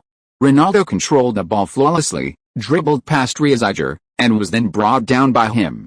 The referee showed Reaziger a yellow card. Barcelona's defense immediately under pressure. Ronaldo's position was relatively good, allowing for a free kick from mid-range. Quaresma, in excellent form, offered to take it. Bang! Clang! The Sporting Lisbon fans in the stadium clutched their heads in disbelief. The crossbar. The home crossbar had been used against an outsider. Damn it! Oh! Quaresma's free kick was of high quality, it went around the wall, but unfortunately it hit the crossbar. Time is running out, Sporting Lisbon is going to lose. Their task will be even heavier in the next game. But Ronaldo's breakthrough and Quaresma's free kick were still effective. Barcelona players were far less composed when passing the ball around in the following minutes. In the 88th minute, Pepe made a high-level interception. Rivaldo, who treated him like Deschamps, was careless. Pepe found Viana. Viana flicked the ball with his heel to Duncan and started his forward run. Duncan played a 1-2 to Viana. Viana dribbled and adjusted for a couple of steps before making a through pass, directly into the penalty area. Ibrahimovic rushed into the penalty area. Abelardo and De Boer double-teamed Ibrahimovic. Ibrahimovic is strong and powerful, and being a substitute, his speed was not as slow as everyone expected. He was actually in the lead despite being double-teamed. Just as he was about to touch the ball, De Boer stretched out his foot from behind and hooked Ibrahimovic's instep. Chapter 342 Another Figagro Costa. Ibrahimovic immediately fell to the ground. He turned and angrily slammed his fist on the grass. The matter should have ended there, as the referee blew his whistle. But then, the entire Sporting Lisbon team erupted in anger. The referee hadn't awarded a penalty, but a free kick. It was clear that Ibrahimovic had been fouled inside the penalty area. It should have been a penalty. No, referee, I think you saw it, Ibrahimovic was fouled inside the penalty area. Deng Kai immediately rushed towards the referee. But Ibrahimovic's temper was even more fiery. He got up from the ground and charged at the referee. Free kick? That's definitely a penalty. I never cheat for a penalty. The 1.95-meter tall Ibrahimovic, looking menacing, and having lost control of his vehicle, made slight physical contact with the referee. The referee immediately pulled out a yellow card. Now it was Sporting Lisbon players holding Ibrahimovic back. Because he had indeed touched the referee, a red card wouldn't have been out of the question. Then, Barcelona players joined in, protecting the referee. The conflict was quickly quelled. The Sporting Lisbon players knew they couldn't waste any more time. Deng Kai and Quaresma stood in front of the ball, exchanging a brief exchange. Then a whistle blew. Deng Kai rushed towards the ball, feinting past it. Half of the Barcelona wall jumped up, assuming Deng Kai was the taker. Sporting Lisbon loved these surprise attacks. Guardiola had studied Deng Kai closely, knowing he always preferred to handle crucial balls himself, so, bang! Quaresma curled a right-footed shot, the ball arcing beautifully. Swish! The ball sailed over the wall, finding the back of the net before Reina could make the save. 3-3. Sporting Lisbon equalized against Barcelona. Goal. Quaresma stepped up. A high-quality free-kick goal. Cheers erupted. At this point, an equalizer was exhilarating enough. Time was running out. So the Sporting Lisbon players began to celebrate. The Barcelona players, on the other hand, were deflated, as if they had lost the game. It's okay, we have 3 away goals. Guardiola rushed to the coaching area to comfort and encourage his players, then looked at Deng Kai. Deng Kai also happened to see Guardiola. Guardiola, Kai, you've disappointed me so much. I thought you were the kind of player who'd take responsibility in crucial moments. How could you let someone else handle the ball when the team was fighting for its life? Where is your unwavering belief in your invincibility? You should have kicked that ball away. Oh no, you should have scored it. Guardiola almost blurted out his true feelings. Deng Kai, huh? Really? Was that ball that important? I never care about the score in the first half. Isn't the truly crucial match 7 days later at Camp Nou? Guardiola, Barcelona, are you ready to be eliminated? The more they looked at each other, the more sparks flew between them. In the end, they parted on bad terms, not even shaking hands. The director captured this moment, providing the media with excellent material. As expected, the post-match conflict between Deng Kai and Guardiola made headlines. Headlines included, friendship broken across ages. Deng Kai's disposal of Guardiola leads to equalizing goal. Post-match, the two glare at each other and part on bad words. Guardiola meets his mark in front of his young fan. Some fans believe Guardiola's mistake cost a victory. Mistakes can't overshadow his core role. Guardiola's initiation and assist in the first 2 goals make a huge contribution. Reporter asks Deng Kai why he didn't exchange jerseys with Guardiola after the match. Deng Kai's statement seems to imply Guardiola's past status. Of course, besides them, many other players also made headlines. After all, this match was arguably the most watched in the UEFA Cup so far. Aside from the yet-to-be final, no other match has garnered more attention than this one. Even Liverpool's semi-final didn't attract this much attention. This was largely due to Liverpool's 2-0 victory in the first leg. which made the outcome less suspenseful. Brace. Sporting Lisbon's 16-year-old Cristiano Ronaldo leads the UEFA Cup scoring charts with 11 goals. Deng Kai's prediction from 2 years ago has come true. He truly is a prolific striker. Little Ronaldo has emerged. He's already a UEFA Cup Golden Boot contender. Goals don't tell the whole story. Sporting Lisbon's best player in this match was Quaresma, who shares the same score as Ronaldo. Deng Kai and Drogba provided assists, while Quaresma's goal and assist earned him the Man of the Match award. Rivaldo's spectacular long-range strike, the FIFA World Player of the Year and Ballon d'Or winner are terrifyingly strong. Simeo's form has returned. He dribbled past 2 players against his former club and scored the crucial goal. Such a performance deserves his starting position at Barcelona and his transfer fee. Simeo and Quaresma share the Man of the Match award. Both scored a goal and an assist. 2 successors to Figo are shining brightly, not inferior to the original. Barcelona's rising star Xavi scores with a long-range shot. He is the hope for Spain's midfield for the next decade. He's more suited to be a starter than Gerard Lopez. Rivaldo, Gerard Lopez, Xavi, that would be the perfect Barcelona midfield. Guardiola on the bench strengthens the squad without affecting peak performance, a win-win. Quaresma reminds me of Figo, Giroud, and Costa. This headline sounds so familiar. It has to be said, seeing these news reports must have left Guardiola feeling incredibly disheartened. They say once someone leaves, they forget them. He hasn't even left yet, and Barcelona fans have already relegated him to the bench. Damn it. This club has no heart. Can't they just let me, Guardiola, play a good start for another year? I'm only 30 next year. Zidane, who's about the same age, is asking for a 5-year top salary contract, and I'm supposed to be a child laborer for Barcelona and you won't even let me. It's infuriating. Subsequently, footage from the match circulated online.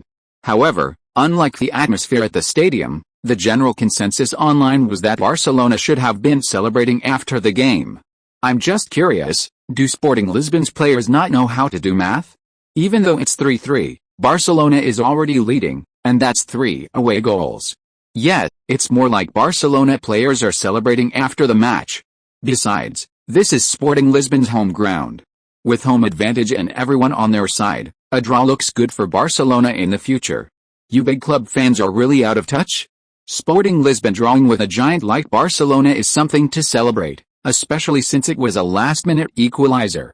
It's only because Sporting Lisbon is a Portuguese powerhouse. If it were an ordinary Portuguese team, they'd be happy even if they scored just 1 goal against Barcelona. Chapter 343 Praise me, go ahead with peace of mind. Kai has already named another Ricardo. That's true, but looking at it this way, Sporting Lisbon's morale is just so-so. Reaching the semi-finals will definitely be a huge achievement for them, a historic breakthrough. That Viana guy, he's not as amazing as Inter fans make him out to be. He didn't put up any impressive stats in this match. You can't just look at post-match statistics. Viana's performance was actually quite good. He's a qualified midfielder for a top 5 league. But he's definitely still a long way from being a core player for a top club. I think Inter misjudged him.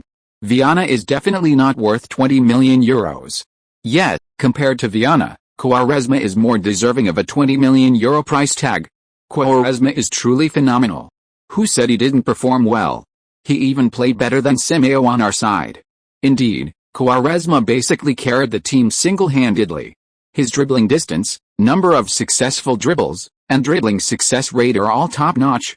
He's undoubtedly the core of the attacking line. Isn't this the kind of winger Barcelona has always wanted?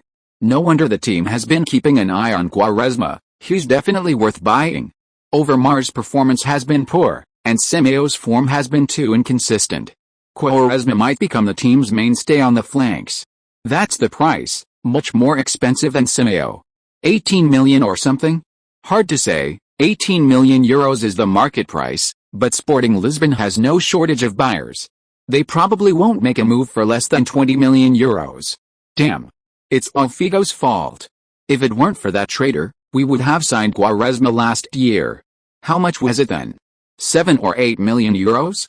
Sigh, it hurts. Money doesn't matter, we at Barca have money. As long as the player is right, it's worth the money. Perhaps the 3 away goals made Barca relatively relaxed. Facing various curiosities, The head of Barca's sporting department publicly responded, "Quaresma is indeed a good player, and Barca does not rule out making an offer for him this summer." Of course, Barca has many excellent players, which doesn't mean we are dissatisfied with our current squad. We just have higher aspirations. We need more powerful players. Deng Kai? No, don't mention that name. Xavi in our team is better than him. We have no reason to bring in a problem player. What's the problem? At least we absolutely won't allow our players to spout nonsense in the media. We don't need celebrity endorsements, and we won't give any special treatment to an actor's boyfriend. Unless he changes his bad habits, he has no chance of joining Barcelona. These kinds of news stories were everywhere. So much so that during training, when Quaresma received a pass from Deng Kai, he proactively approached Deng Kai and explained, "Kai, don't read what those newspapers are saying lately. It's all fabricated to attract attention." It wasn't that Quaresma's status was lower than Deng Kai's, it was purely because they had a good personal relationship. Quaresma's recent resurgence in form was largely due to Deng Kai's strong support on the field. Deng Kai's passing and threatening runs were worlds apart from the simple, boring wing tactics of traditional wide field maneuvers. With a midfielder like that, everything, driving, passing, and shooting, became much easier. Deng Kai smiled and nodded. "It's okay, relax, Ricardo. Your performance deserves this treatment. Believe me, you'll shine even brighter in the summer." Quaresma was now embarrassed. He didn't know how to respond. If nothing unexpected happened, he would definitely be leaving this summer. But he knew it wasn't good to talk about next season in front of his teammates. Everyone will have this day eventually. Sporting Lisbon is a team that nurtures young players. Everyone going to a top club is a good thing for everyone. Deng Kai offered Quaresma some psychological guidance. He certainly hoped Quaresma could successfully join a top club.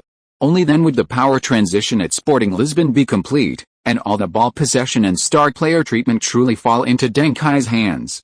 Otherwise, it wouldn't be fair to have Quaresma, last season's star player, playing second fiddle next season. People would think Deng Kai was too domineering, bullying veteran players. Once you're labeled that way, it will be difficult to integrate into other teams later. Humans are social animals, and when judging a stranger, we rely heavily on external evaluations. This is how reputation is formed. Furthermore, Quaresma isn't indispensable to Sporting Lisbon. Trigueira's transfer blueprint for next season includes several high-quality players.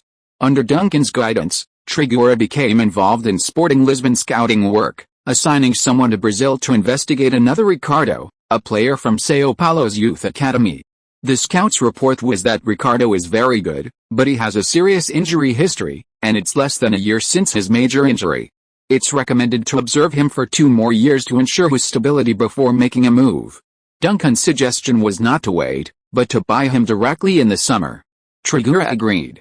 Perhaps Sporting Lisbon had to be more cautious in its player acquisitions in the past because of limited funds.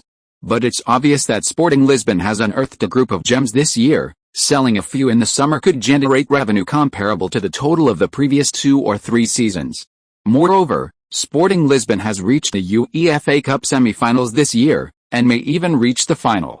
With their league and Portuguese Cup results, Sporting Lisbon's revenue sharing from competitions this year could be substantial, equivalent to 2 or 3 seasons' total income. Under these circumstances, who would object to Trigueira spending more? "Thank you, Kai. I'll never forget everything you've done," Quaresma said sincerely. "You need to perform well in the next match against Barcelona and make the Camp Nou fans worship you in advance." Deng Kai and Quaresma began their mutual praise. April 9th, Portuguese Super League Round 28. Sporting Lisbon won 2-1. There was a slight change in this match. Viana, who had previously been very aggressive and pushing forward, willingly played a deeper role. He did what Deng Kai had done before, giving Deng Kai the opportunity to push forward. This resulted in Deng Kai providing 2 assists in this match. Clearly, Viana was preparing to join Inter Milan. He didn't want to get injured in the coming period. Deng Kai understood. Viana's deeper play was good and wouldn't affect the team's strength. This actually freed up Deng Kai. Chapter 344 The Notorious Black Whistle Gander. On April 16th, in the 29th round of the Portuguese Primeira Liga, Sporting Lisbon made some rotations. Cristiano Ronaldo scored twice, and Ibrahimovic added another, leading the team to a resounding 3-0 victory. However, Porto also maintained their winning streak. Jardel's goal tally reached a staggering 35, essentially ending Ronaldo's hopes of surpassing him. Jardel has been in the Premier League for 5 years, scoring 30, 26, 36, and 38 goals respectively, and this year he has already reached 35, making him a strong contender for the 40-goal mark.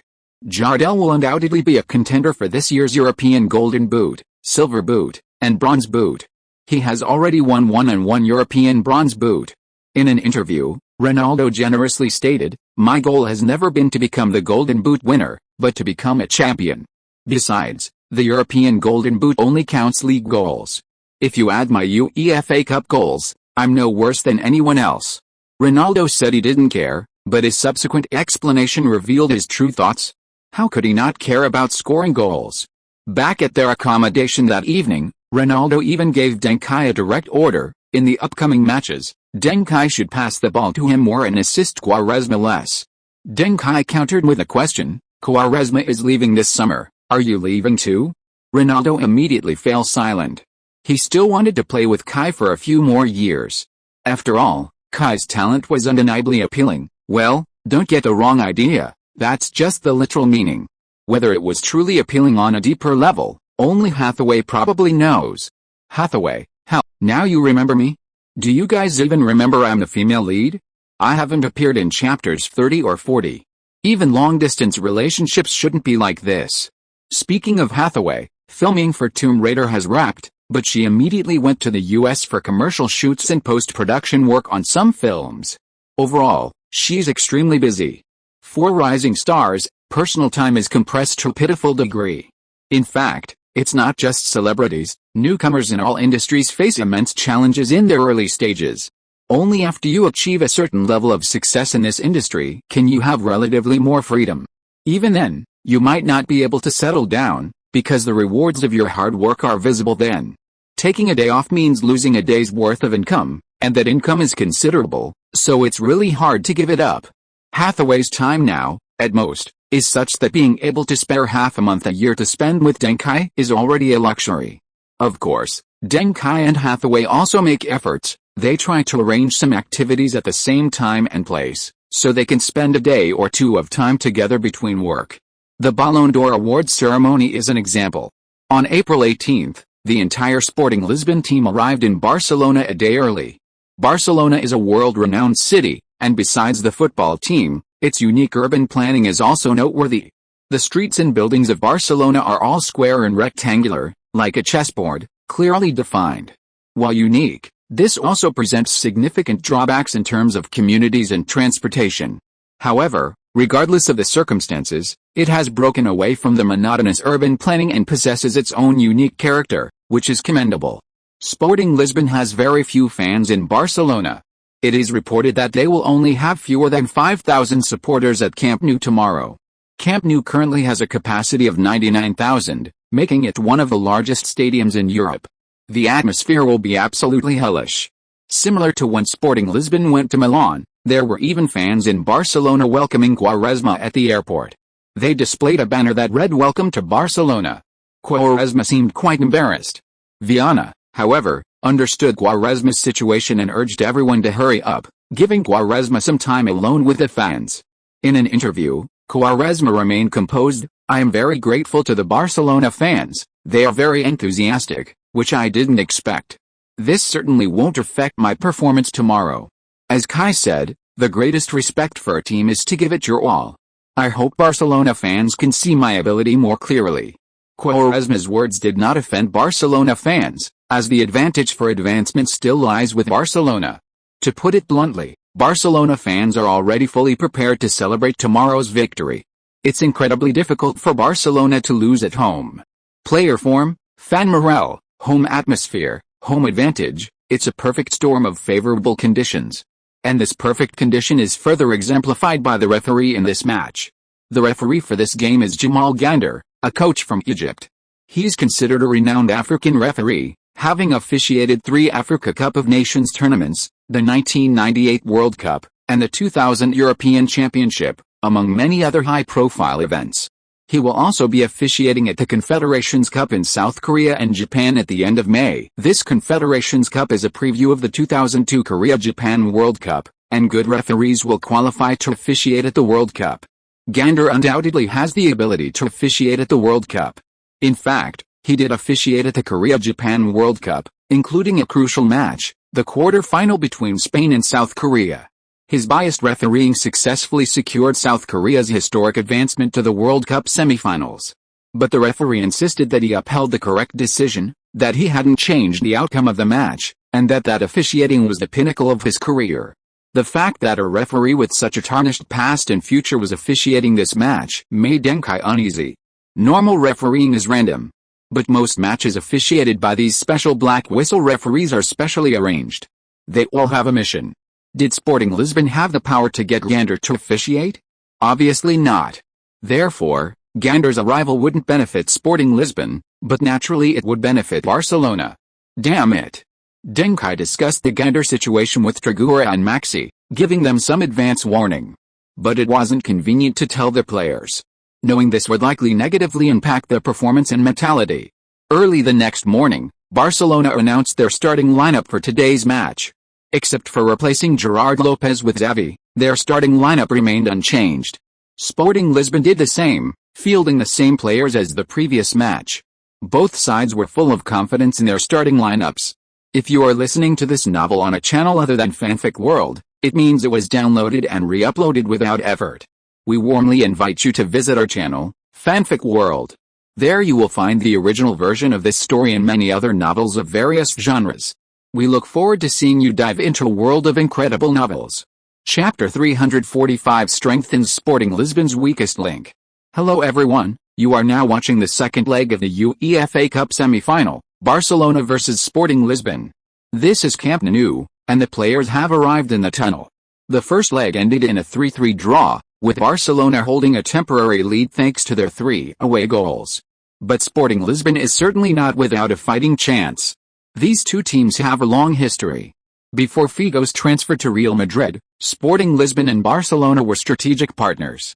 But Figo's defection enraged Barcelona fans, especially the club's members.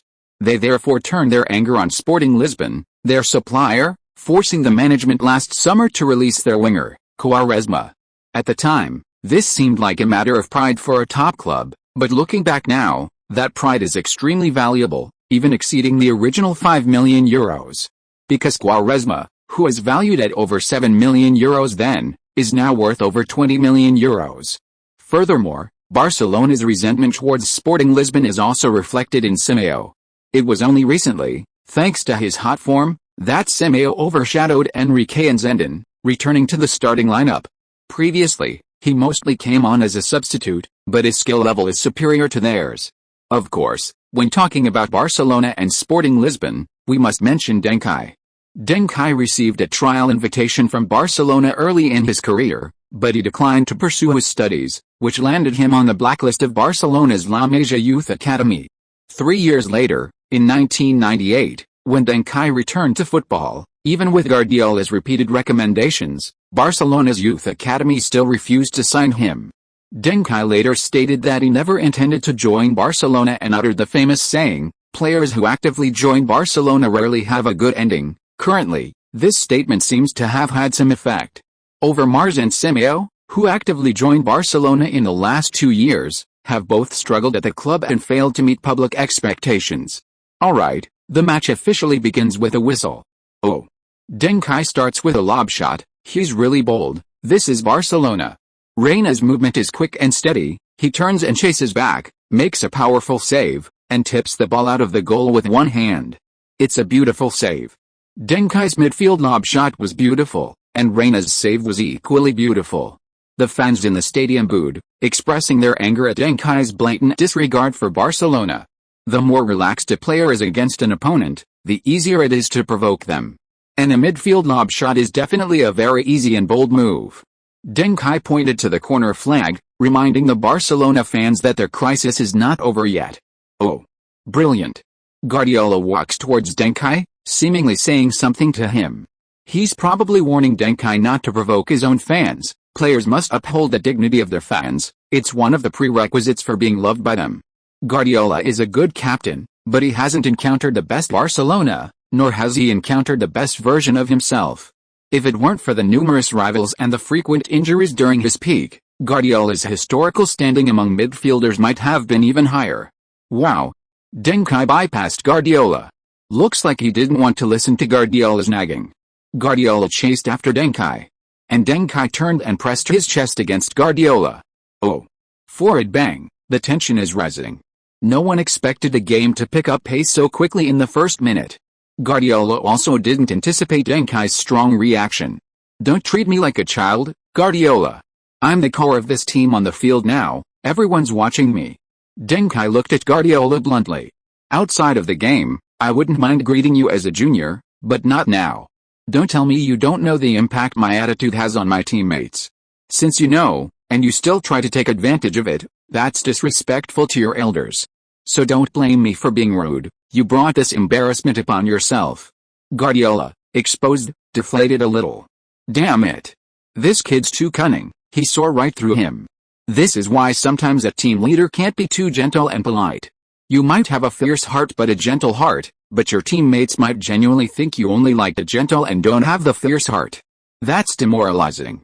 Ultimately, referee Gander stopped the argument before the other players got involved. He warned Deng Kai. Deng Kai told him that Guardiola had initiated the conflict.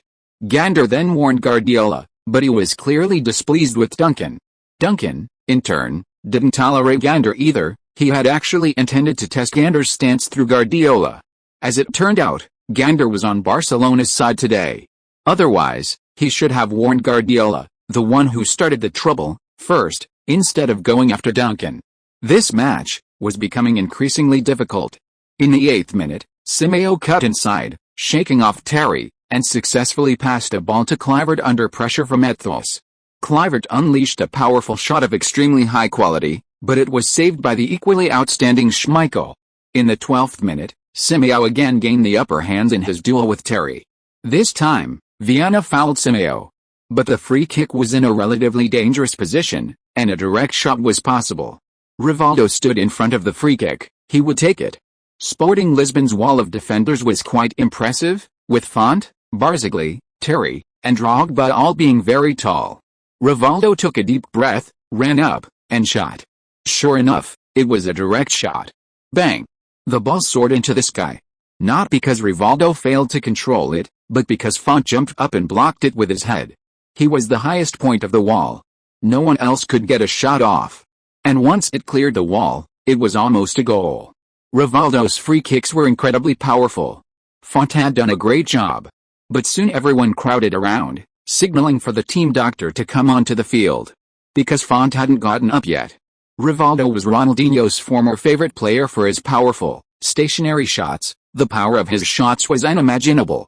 Font's nose was bleeding profusely, a worrying sight. But Trigueros and Maxa exchanged a glance. The opportunity to strengthen Sporting Lisbon's weakest link had arrived. Soon, the team doctor helped Font to the sidelines to discuss the situation with Trigueros. Team doctor, Font's fine, just a nosebleed. Trigueros, Font could be okay. Team doctor, Font's really okay. Maxa, Font's really okay. Font, coach, I think I can keep going. Trigueros, no, you don't need to.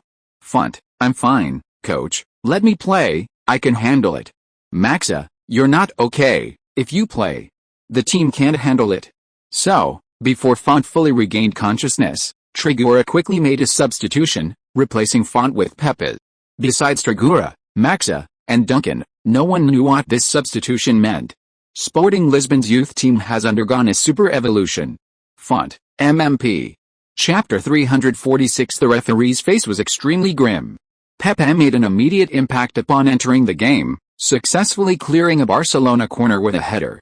In the following minutes, Barcelona used the same tactics as the previous match, attempting to penetrate Sporting Lisbon's defense through the middle. However, Matthias and Pepe, the two sweepers, had virtually no weaknesses in coverage and tackling, making it impossible to break through the middle. Losing possession in the middle is extremely dangerous for Barcelona. In the 17th minute, Pepe intercepted Guardiola's through ball in his own half. Kluivert ran past him, and if he received the ball, he would be one-on-one with the goalkeeper. This was a very risky interception, something only Pep had dared to do.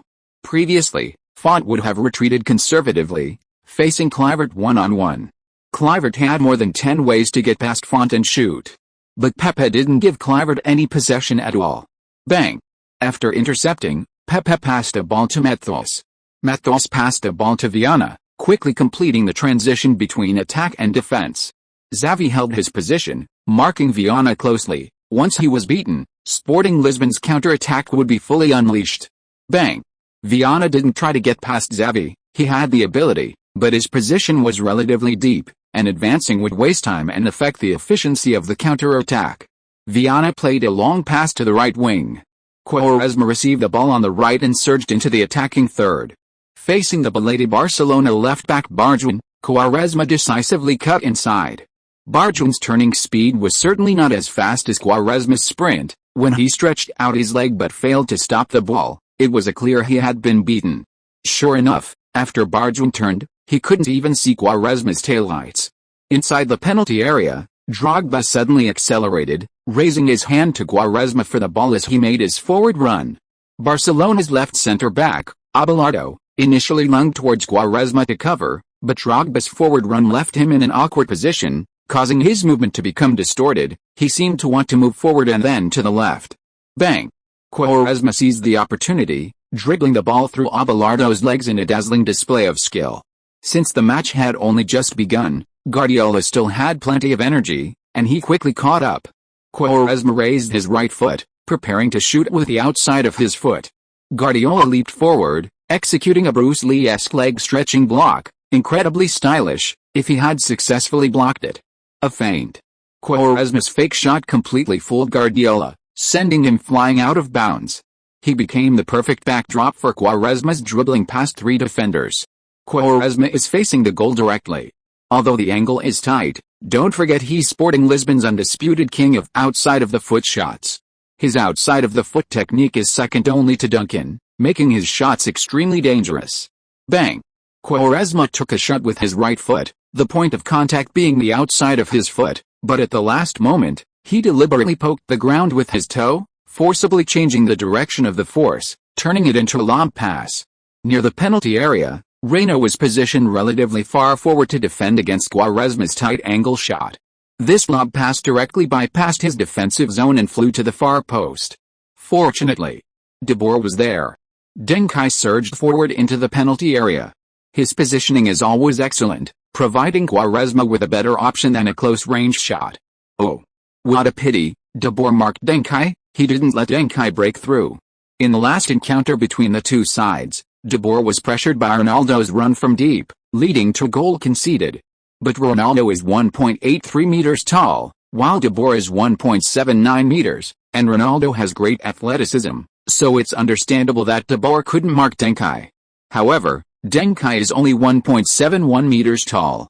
De Boer, this short center-back, can't possibly not mark Deng Kai. The commentator's voice had just fallen when Deng Kai suddenly braked, seemingly having a new assessment of the ball's trajectory. De Boer immediately stopped and marked Deng Kai closely. Defense always offers two choices, sticking to the ball or sticking to the player. This requires selection. If you are confident you can outmaneuver the opponent's player, and at the same time, there are no other opposing players in your defensive zone besides him, then stick to the player. This way, as long as the opponent can't receive the ball, there's no threat. After all, even touching the ball near the goal area could result in an own goal, so avoiding contact is the best option. Of course, if there are many opposing players in the penalty area, then you need to prioritize getting rid of the ball. You can't just focus on the player you're marking.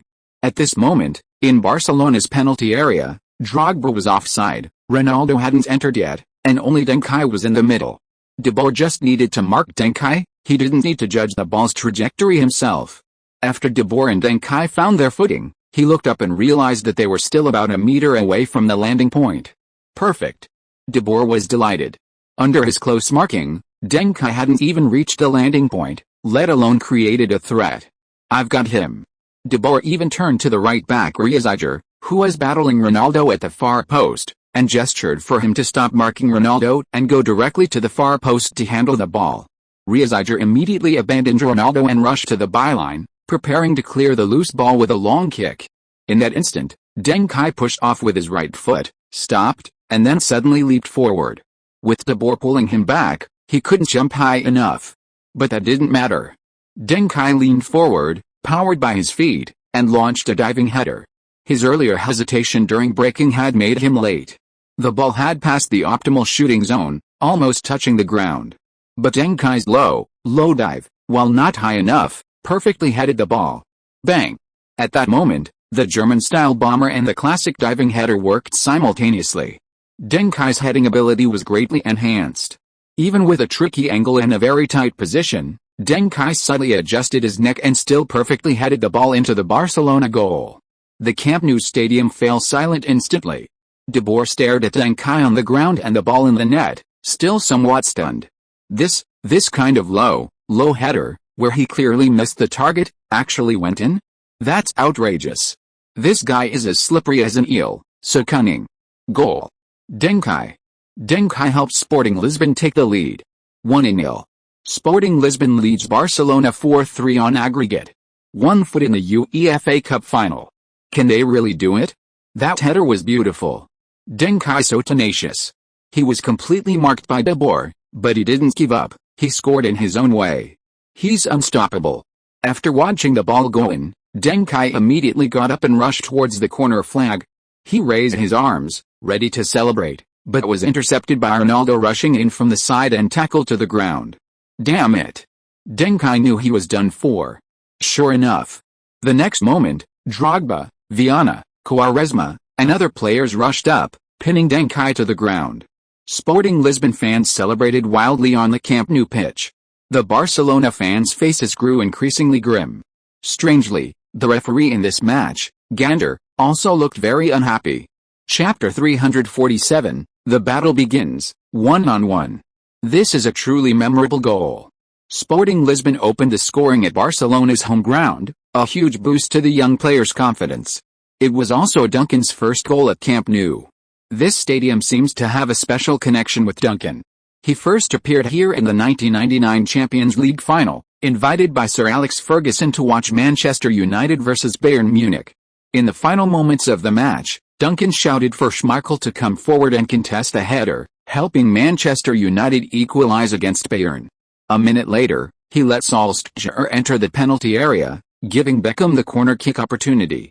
Beckham then took the corner, and Solskjaer, with a divine touch inside the 6-yard box, scored the winning goal against Bayern. That was Manchester United's highlight, the most important moment in their treble-winning season. To this day, Manchester United fans believe that one player's name is missing from that trophy. Duncan. And now, that Sporting Lisbon Youth Academy player, Deng Kai, is fighting for his place in the UEFA Cup final. He might have the chance to have his name engraved on the UEFA Cup trophy ahead of time. A name entirely his own, not one given to him by Manchester United. Interestingly, Bayern Munich is still among this year's Champions League semi-finalists, marking their third consecutive year reaching the semi-finals. They also have a chance to achieve the feat of reaching the Champions League final twice in 3 years. The only thing Bayern fans are afraid of now is that Deng Kai doesn't have faith in them. So they strongly support Deng Kai leading Sporting Lisbon to defeat Barcelona.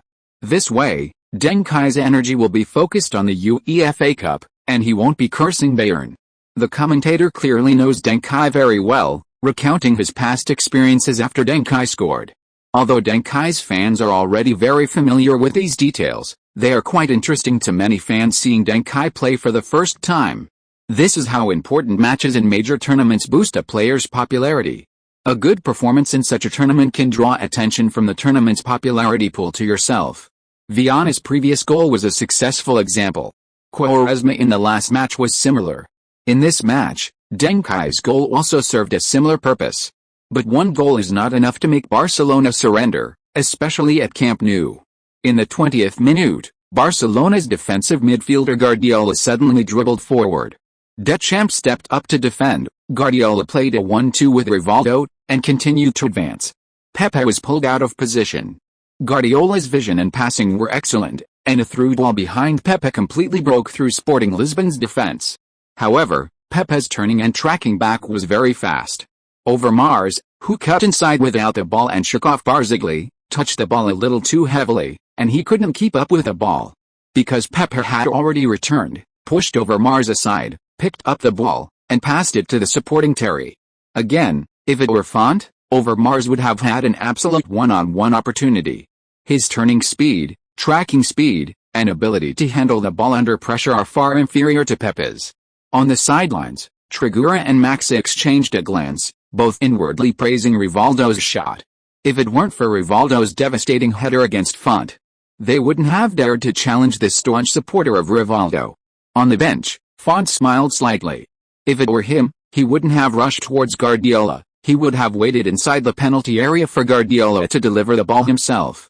Guardiola, you think I can't shoot from long range? In the 29th minute, Barcelona had their best scoring opportunity of the season. Young Xavi feigned a back pass to Guardiola, turned past Viana, and then delivered a long pass, precisely targeting Kluivert. Kluivert retreated, evaded Pepe's defense, and leaped high, heading the ball directly to Simeo, who had cut inside from the right. Simeo controlled the ball, and with his already half-body advantage, used his speed to outpace Terry, creating a half-chance. Bang! Simeo unleashed a powerful shot from a tight angle inside the penalty area. The entire operation was fluid and masterful, displaying superstar flair. However, Schmeichel seemed to be spurred on by the familiar environment of Camp Nou, reminiscent of his peak form 2 years prior. During his run, a sudden burst of inspiration led to a bold, lateral save, deftly blocking Simeo's powerful shot. Simeo suffered a double head injury, an unbelievable sight. The Barcelona forwards were incredulous. Such a high-quality goal, a sure thing. Schmeichel was on fire. Beautiful. Schmeichel is simply phenomenal today.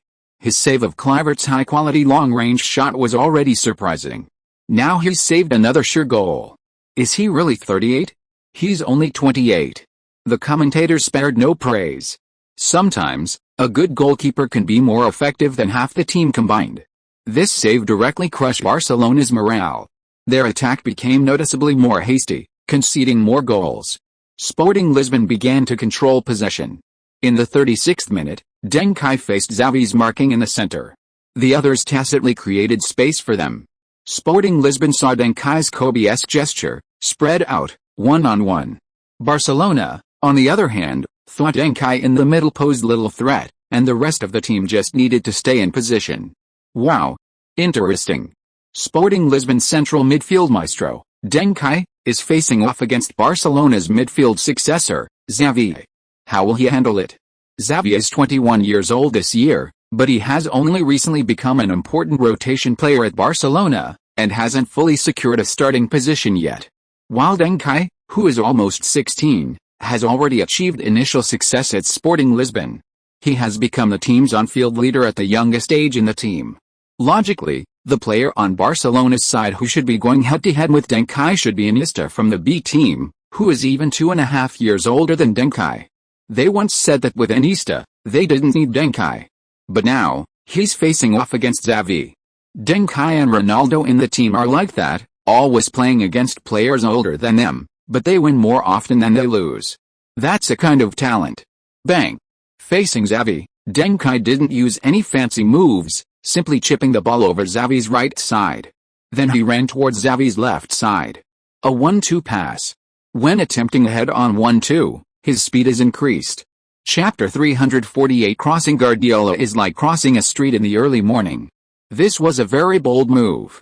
The key to Deng Kai's daring was that the Barcelona players were all some distance from Xavi, giving Deng Kai space to sprint.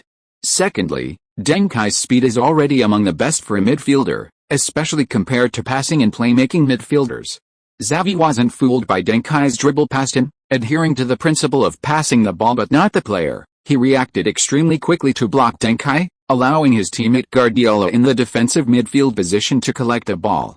However, Xavi didn't expect Deng Kai, who is about the same height as him, to be so physically strong. Xavi deliberately rammed into him, resulting in a stumble. Deng Kai smiled slightly, pushed Xavi aside while running, and squeezed past him. He had already started strength training when he was only 1.65 meters tall, which at the time aroused Ronaldo's envy and secret pursuit, eventually being stopped. So, while Deng Kai can't be called an iron top, His physical strength is definitely among the best for shorter players. Moreover, he possessed Cruyff's upper body strength. Given preparation, pushing Xavi aside wouldn't have been difficult. And so, the two diminutive players made their first contact. Xavi stumbled, and Deng Kai, after a slight slowdown, immediately sprang back up, charging towards the ball. This put Guardiola, who had initially intended to collect the ball, in a dilemma. He had already left his defensive zone. Without the ball, the huge gap behind him was dangerous. He could only press forward, racing Deng Kai. Bang! Guardiola took 5 steps in 3, stretching his leg to its limit, seemingly about to poke the ball away. But a foot appeared faster than him above the ball, pulling and deflecting it. Marseille's turn. Deng Kai and Guardiola passed each other, passing Guardiola as easily as crossing a morning street. Guardiola could even see Deng Kai's flowing hair as he spun. This feeling of helplessness was something Deng Kai had already given him during their last encounter. Had Deng Kai gotten addicted and gotten a membership card? Was he going to have to pass him every time they met? Bang! Having dribbled past Guardiola, Duncan spotted Abelardo rushing out to cover the gap behind Guardiola. But his movement also created space behind him. Bang! Duncan played a through ball over the top. The ball sailed over Abelardo's head, easily finding Drogba at the edge of the penalty area.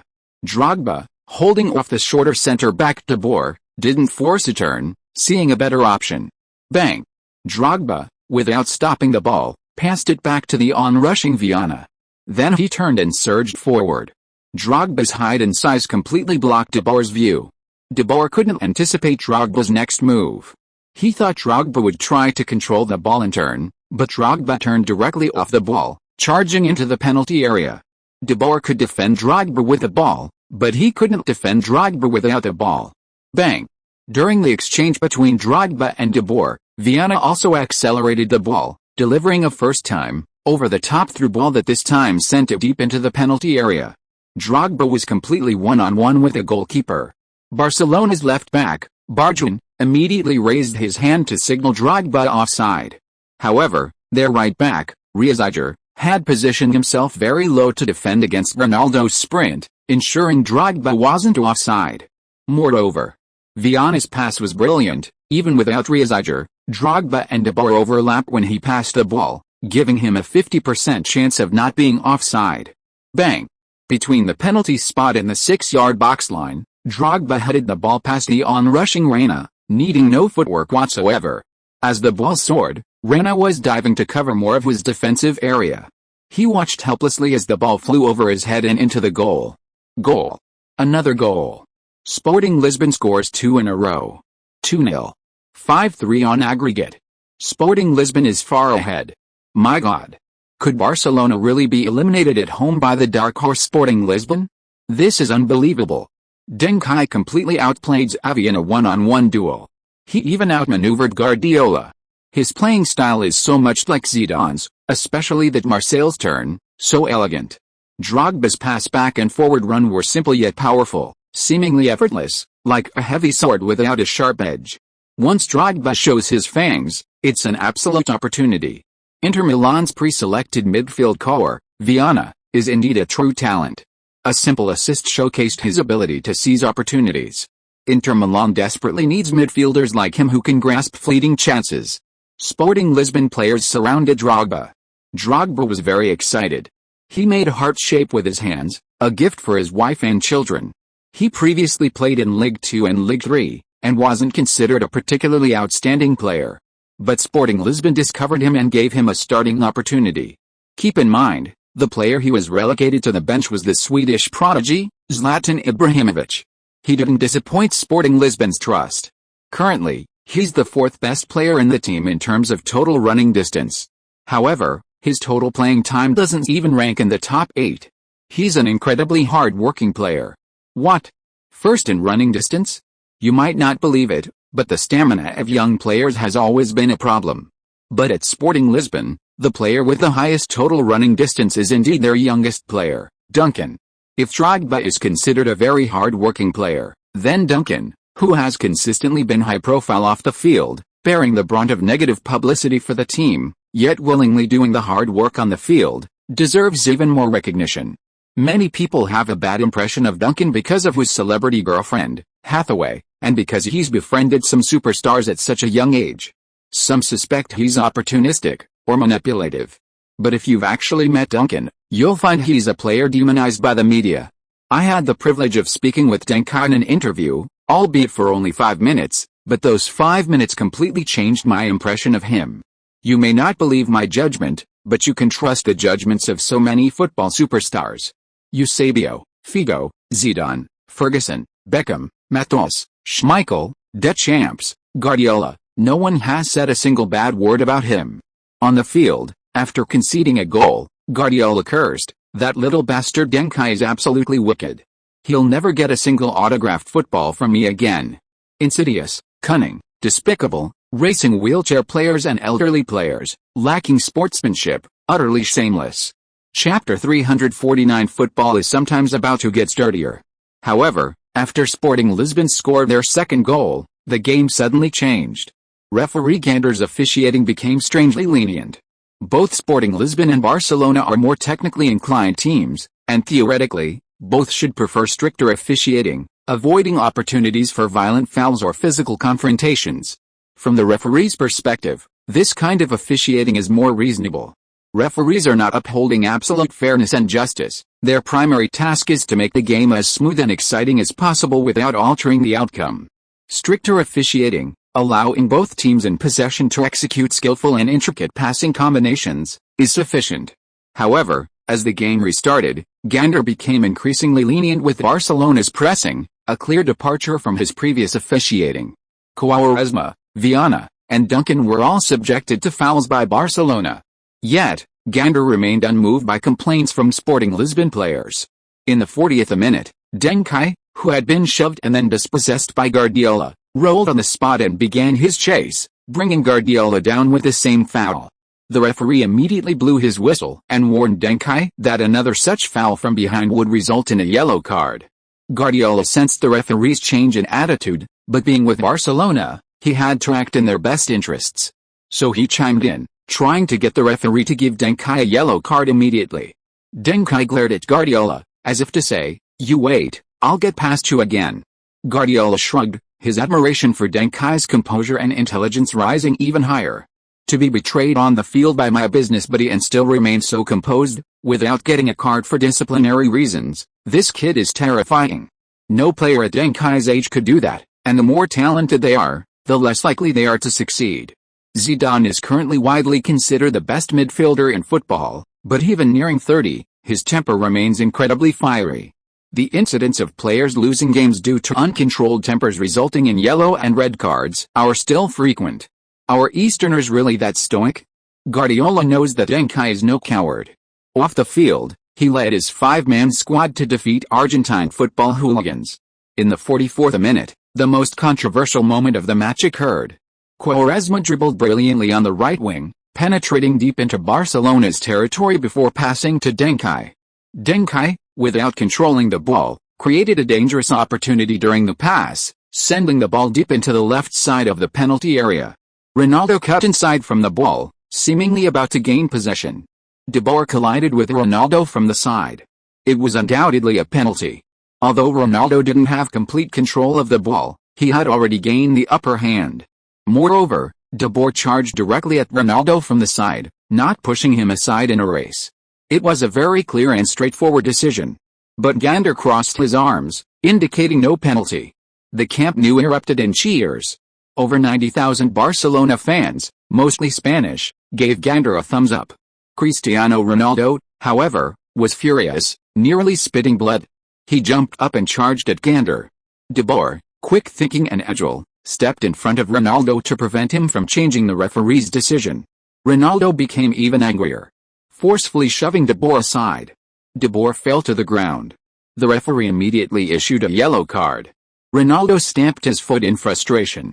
Other Sporting Lisbon players then came to restrain Ronaldo and spoke with Gander. Gander ignored Sporting Lisbon's complaints and dispersed the players. The match went into halftime. Several broadcasts discussed the foul, concluding that Barcelona escaped a close call.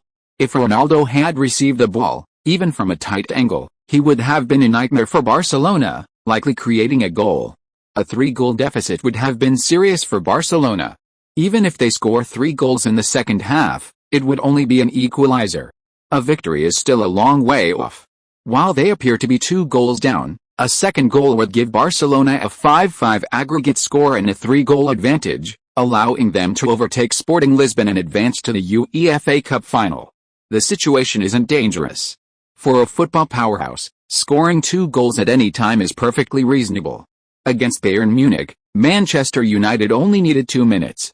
Against Sporting Lisbon, Barcelona still has 45 minutes left. What's there to fear?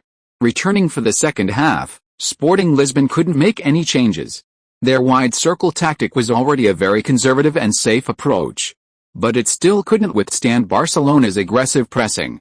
It's clear that Barcelona emphasized defensive discipline during halftime. Their players were more confident in their tackles than in the first half. They weren't afraid of being called for fouls. This led to Barcelona playing more and more smoothly. In the 62nd minute, Rivaldo and Guardiola combined to draw enough defenders before Rivaldo delivered a brilliant pass to Xavi. Xavi, with his excellent vision, despite being outmaneuvered by Duncan in a direct confrontation, still performed admirably in Barcelona's attack. Xavi's through ball sent the ball into the penalty area. Simeo accelerated inside the box but was blocked by Pepe. The two battled for possession in the penalty area. Finally, Pepe cleared the ball out of bounds with his leg, completing a beautiful defensive play. However, as Pepe made this move, Simeo also stretched out his leg to try and reach it. Simeo, of course, didn't reach it, but he was unable to adjust his movement and was then tripped by Pepe, both falling to the ground. Anyone who has played football knows that the key to determining whether it's a successful defense or a penalty lies in whether Simeo touched the ball. If Simeo had the long leg and touched the ball first, it would have been a foul by Pepe in the penalty area, conceding a penalty. But Simeo didn't touch the ball, and in the race with Pepe, he was consistently half a step behind, being outmaneuvered by Pepe. Whistle. Gander's whistle blew, and he pointed to the penalty spot, indicating that Barcelona had been awarded a penalty. Even Simeo himself was a little confused, let alone Pepe. How could a player not know it wasn't a penalty? No. This can't be a penalty. Pepe angrily charged at Gander. Gander quickly issued a yellow card to shoo Pepe away. Schmeichel rushed out and hugged the emotional Pepe. Deschamps, with his experience, returned and covered Pepe's mouth with his hand, talking to him to calm his anger. P.S. In the new year, I wish everyone only yin and no yang, and that the yang of the past never returns to yang. Students.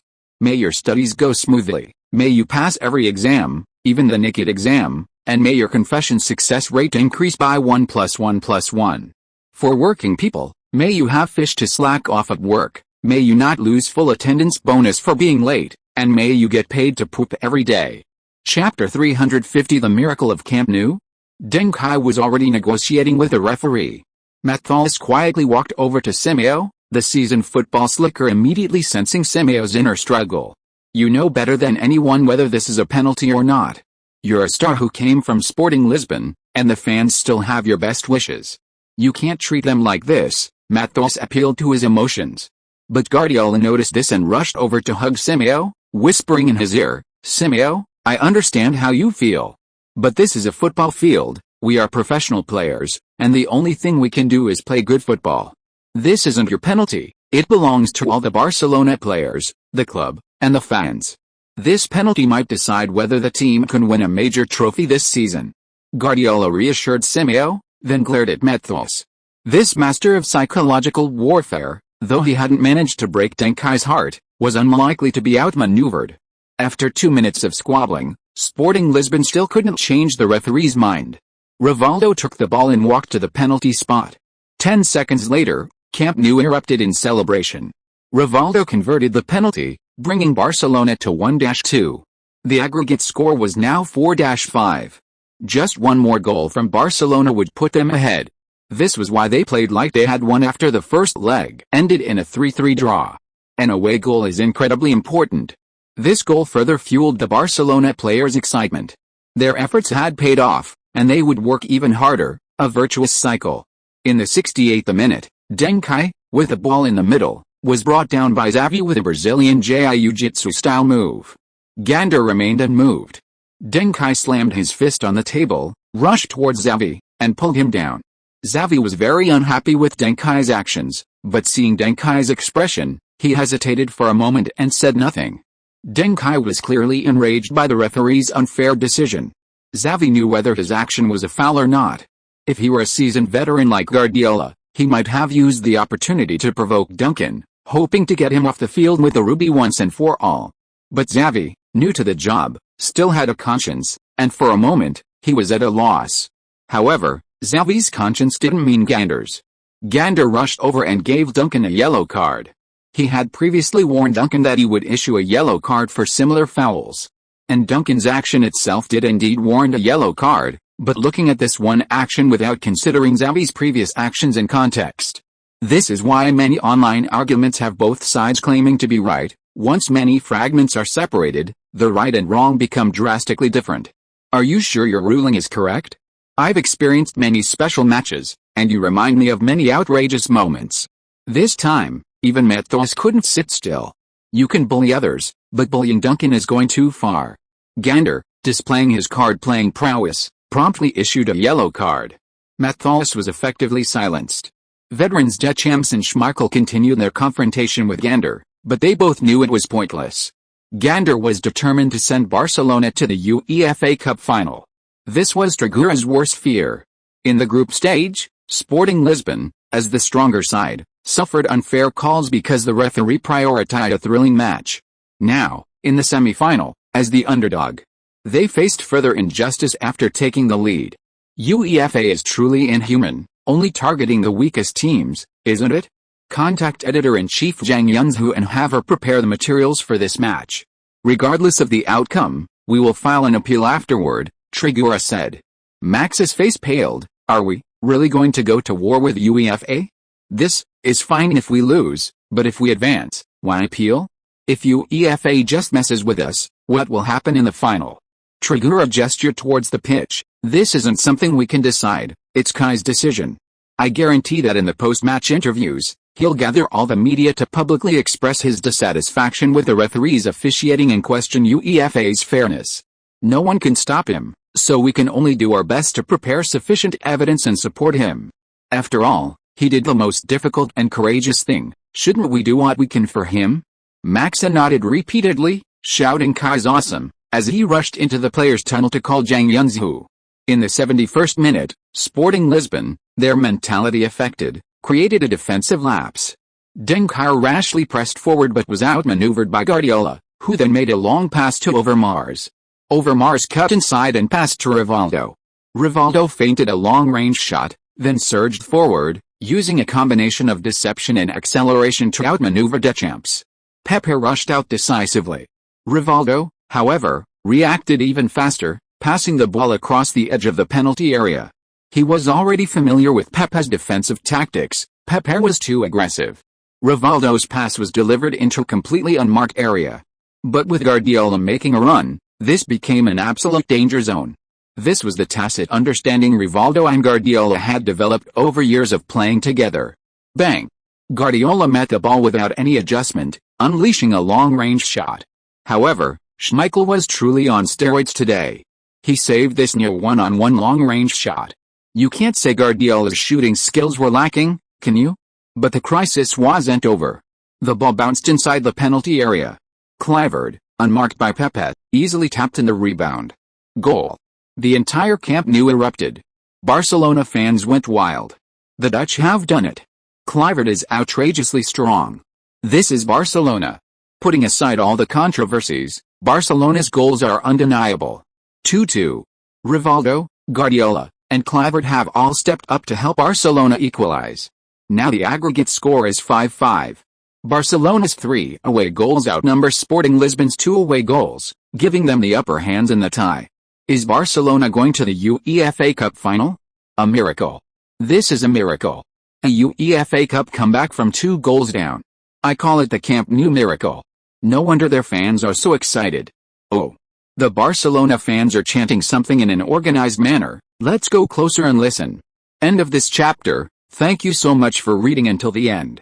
Don't forget to give it a like. Looking for more exclusive content and immediate access? Subscribe to our Patreon. Remember, every like, subscription or donation encourages us to continue. Thank you all, see you in the next video.